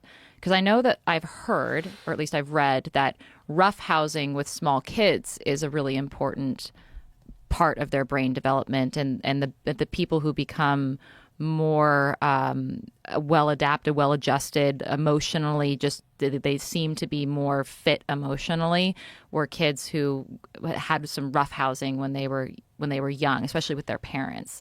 Is that like an elevated form of roughhousing part of a human being's cognitive development? Well, I think physical altercations are a normal part of human existence that have existed. It's been going on since the beginning of time. And to no understanding or no knowledge of it and no experience with it at all. Because I'm not a fighter. Vulnerable. I don't I've never gotten to a physical fight with anyone. Good. Is Guess that what? good? Is that good? I haven't either. Okay. Other than ones on purpose. Right. Okay. Like I don't played soccer, get in I guess. street fights. I haven't been in a fist fight since I was a kid. They were all martial arts fights. Okay. And I just think for men, being vulnerable is not good. It's just not good to not know how to defend yourself. It just leaves you with this deep insecurity. And that's why you see men that don't know how to fight, they use bravado and they puff their chest out and they yell. They try to intimidate people and scare people. It's just posturing. It's just like, maybe this is why I feel bad for men, because I don't feel any sort of impulse to do that, to puff up my chest and like, I don't know, maybe well, you shouldn't. Men shouldn't either. And the men that do it are generally vulnerable. It's bullies, right? Why are bullies bullies? They're bullies because they're pussies. That's really what it is. That's why they're trying to intimidate people and hurt people. It's because they're weak. It's like trained fighters are some of the nicest people. Like people that fight in the UFC, they're some of the nicest people you'll ever meet. It sounds crazy. Like my friends that are all jiu-jitsu people, they're some of the nicest people. They're so friendly. They're so, because they're not scared. They're not insecure. They're not vulnerable all the time. Most men who don't know how to defend themselves, who like are really mouthy and get loud, like they're just vulnerable. And they're, I have a friend. And he has real rage problems, and he doesn't know how to fight at all. And he was yelling at someone in the parking lot of the Comedy Store once, and I pulled him aside. I go, "What are you doing, man?" He goes, "I don't know. I fucking see red." And I go, "You don't know how to defend yourself." I go, one of these days you're gonna do that to someone who's like me, but they're mean, and they're gonna just say, "Oh, here's a nice opportunity to just fuck this guy up," and you're gonna wind up in the hospital or worse. Like, don't do this. Like, you can't do that. But, like, some men grow up puffing their chest out, and they get away with it. And they get away with it if they're loud enough, or they're mean enough, or they yell enough. And they that becomes their defense mechanism. They get shitty with people all the time. But that's all it is. And if they don't get shitty with people publicly, they get shitty with people online. They get shitty. They do, "Get out there, Christian." They get it out that way. But it's all just weakness. That's all it is. It's just like you're vulnerable, and just don't be vulnerable. Figure out a way to not be vulnerable. I got into martial arts because I was getting bullied, and I was always scared of altercations. Like, I hate this feeling. So I was like, okay, I'm going to become what I'm terrified of. Okay. I guess my one sort of poke back at that, though, is I find it interesting that you frame vulnerability in such a negative way. Physical vulnerability is negative. Yeah, but I think the thing that I'm sort of thinking about is how it doesn't matter really how strong you are or capable you are. We all are still utterly vulnerable. And well, sure. And so I guess but what can you control? Fair. You can control some aspect of that. Like, you can't control guns. right? If someone has a gun, you're vulnerable. I don't care who you are. You could be Superman. Well, Right. not Superman. He's bulletproof. But you could be, Right. UFC heavyweight champion. You're still vulnerable to a gun. Right. One little kid can kill you. Right. Bang, you're dead. Yeah. But how much can you control? You can't control some of it. So is the idea like, oh, you can't control any of it, so why control it all? Why do anything? Why be strong? Well, I guess no. I guess my thing is, for me, it's less about like positioning myself to not get hurt, and it's more for me. My big sort of like training that I attempt to do is how do I get up when I am inevitably hurt. So I understand that life is going to hurt me, and I don't know how life is going to hurt me. So there's like a million different ways that I can be hurt. It might be that I'm physically assaulted. It might be some other thing. And knowing that I can't prepare for all of the ways that I am vulnerable to existence, instead I try to think, okay, I am vulnerable to existence and I am going to get hurt. How do I not be broken by the hurt? And how do I don't know, maybe I'm treating the inevitable pain of life as that training to get strong. It's just kind of like I almost don't seek out pain because I've had enough pain come at me. Does that make sense? I don't know. What do you mean by seek out pain though? Well, you were talking about like voluntary adversity. Yes. Right? And like to an extent I agree with you because that's a very stoic thing to do, to seek out challenges so that you can test yourself and test your mettle and push yourself to become better for the inevitable things that might happen But not your way. even just for the inevitable things that happen, just for your own Just resolve. for the sake. Just for you as a human to achieve balance. We're all vulnerable. There's no invulnerable people. We're all going to die. We all are made of flesh and bone, and we're all weak. Right. There's no invulnerable humans.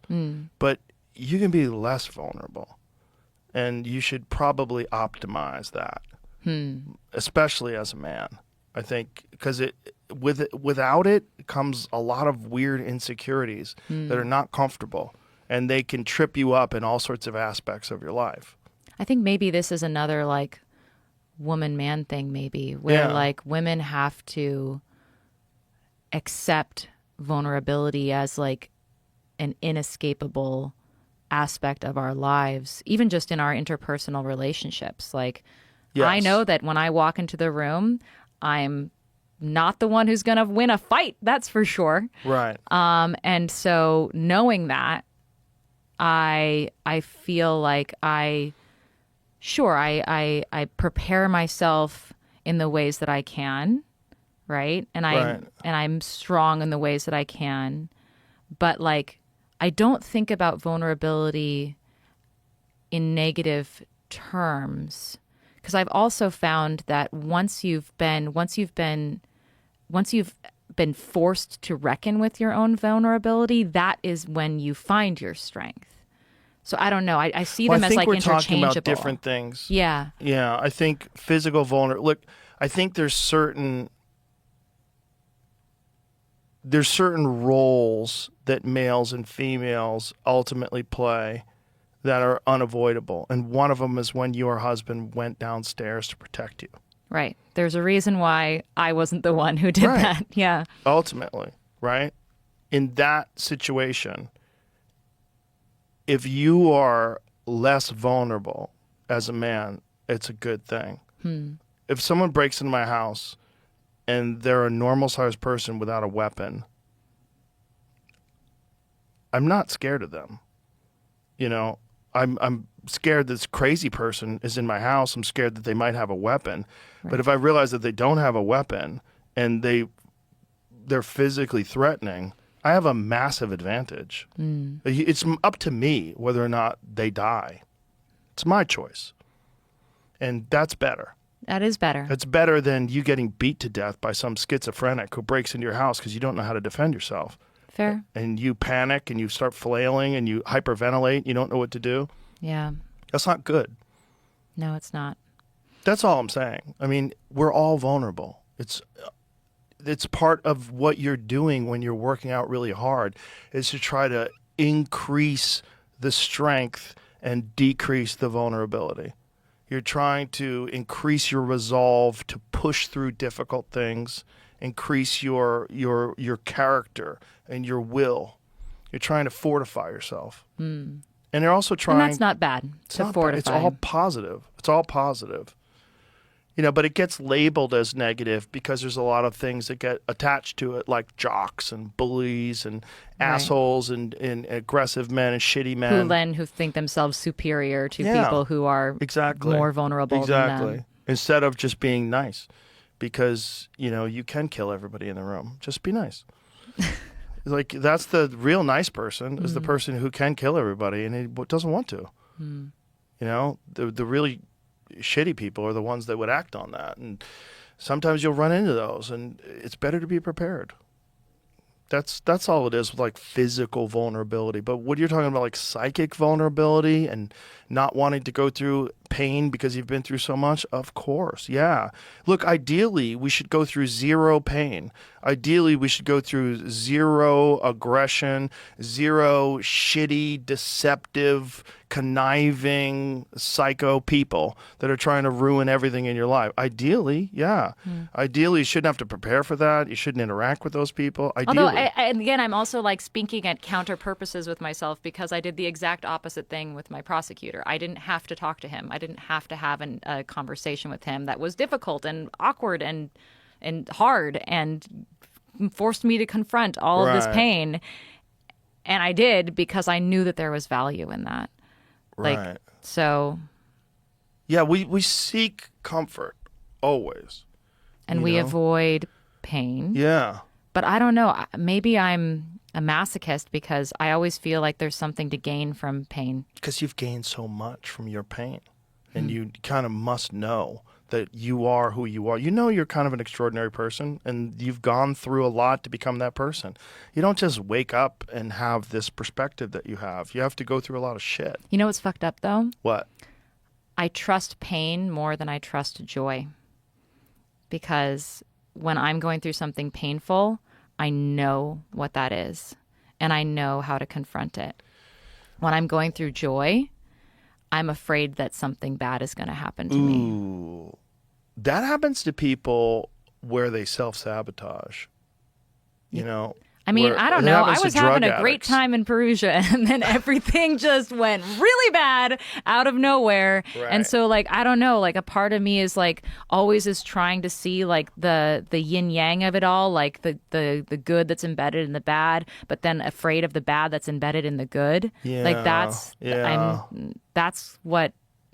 And, you know, and that's a reality. Like, you know, the more that now that I have the privilege of being a mom, I know that one day, you know, like if something were to happen to my kids, I would be all the more fucking like all the more pain in my life. Like if I'd never had kids, I wouldn't have the opportunity to experience a potential pain that would be utterly devastating. And so like that's where that play goes in my head. And I just wonder if it's a trauma response where like I'm afraid of good things happening. I'm sure part of it has got to be a trauma response. I mean, I think a lot of people that self-sabotage when things start going well in their life, it's because they're used to things going badly. And this idea of things going well, it just scares the shit out of them. It's the unknown. And it's the pain that might come with it falling apart. The pain that might come with you hang all your hopes and dreams on, wow, things really actually are better. And then they're not. And like, fuck. So you want it to fall apart so that you could achieve some level of comfort in the understanding of this state that you've been in many times before, the state of failure. I need to get rid of that. I need to lose this. Yeah, but you're aware of it, which is the first step. You know? I don't think you're embracing it. You know, clearly you're not. You're writing books. Yeah, you're here, you got the Hulu series. You got a lot going on. Yeah, it's like it's not. I'm going. Yeah, it's not like you. I'm just like what? Yeah, I'm still just a little bit like looking over my shoulder, like who's coming at me? Imagine if you didn't. That would be crazy. After all that you've been through, imagine if you didn't think like that. You know, it's understandable, more than understandable. You know. Yeah, that whole like. Lightning doesn't strike the same place twice, and it's like It can. I can. It can. Tell that to someone who's been struck by fucking lightning. Yeah. It's possible. You can't think the fear of the unknown and the fear of the possibilities can really cripple you. It really can. I'm trying not to let it do that to me. You're doing a great job. Thanks. You really are. Yeah, I'm working on it. But again, it's a struggle, and this is important for people to hear. It's not like it's just like every day. Like it's hard. Life is hard. Even a guy like Goggins, he told me, and he goes, sometimes I stare at my fucking shoes for like 30 minutes before I put those motherfuckers on. He goes, because he's like, I don't want to do this. I don't want to do this. No. But he knows he's going to do this. And he goes, but I put them on. Well, good on him. It's not easy. Life is not easy, but it's worth living. It's worth doing. It really is. Does he put those shoes on because he knows that ultimately he's going to be glad that he did it? If you ask him, he's like, because I'm not a bitch. Okay, well, that's because cute. that is what it is. Yeah, he's ultimately going to be glad that he's still got the strength, and that strength needs to be watered every day like a garden. It's not like you just have it, now you have it for life. No. You have to keep at it. Everybody could slide. Everybody could slide back. It's true. Yeah. As much as we can improve ourselves, we can not. It's not easy. It's not easy being a person. But it's worth doing. Yeah. Yeah, and you can do it. Yeah. And everybody could do it. You could do it better than you're doing it. I could do it better than I'm doing it. I'm trying. And you could do it better than you. Do it. Well, all of us. I'm so grumpy sometimes. Yeah. It's like so unnecessary. Unnecessary. Avoidable, but it's good. It's good to, struggle's good. It's good. All of it's good. We're on the path, But there's like this idea that you should know better by now. That's also silly. I know 80-year-old fools. No, everyone, if there's anything I've learned from being a mom, it's that every human being is a toddler. Every single person is a toddler who either hasn't gotten enough attention or hasn't had their nap, whatever the fuck, and they're just having a tantrum like that is. And if you treat everyone like a toddler, it is actually a very successful way of interacting with people. Yeah. Like, it's true. That is the lesson of parenthood, right? Yeah. I talk about that all the time, that I started looking at people as like babies that grew up instead of looking at them like, oh, this is Mike, he's 35. Like, no, Mike was a baby. Like, how'd Mike become so fucked up? Well, Mike got a lot of bad information, a lot of bad experiences. And he still is a baby. He still has the same needs that he did as a kid. They're just more sophisticated now, but ultimately they all derive down to these same things. Yep. Do you need a change of situation? Do you need some attention? Do you need to sleep on it? Like, whatever's going on. Like, just if you can identify those like basic human needs and address and just tweak their circumstances, you can change a person's life. And also recognize that if you ignore those basic human needs over and over, they're going to compound and you're going to have more problems. And they're going to lose their shit in the middle of the grocery store.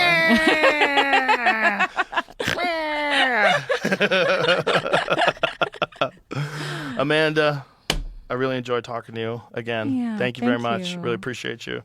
And your book is out now, Amanda Knox, free, My Search for Meaning. Yeah, if anyone wants to reach out, I'm at amandaknox.com. It's pretty easy. Okay. Thank you for being here. Appreciate you so much. Thank you. A lot of fun. Bye, everybody.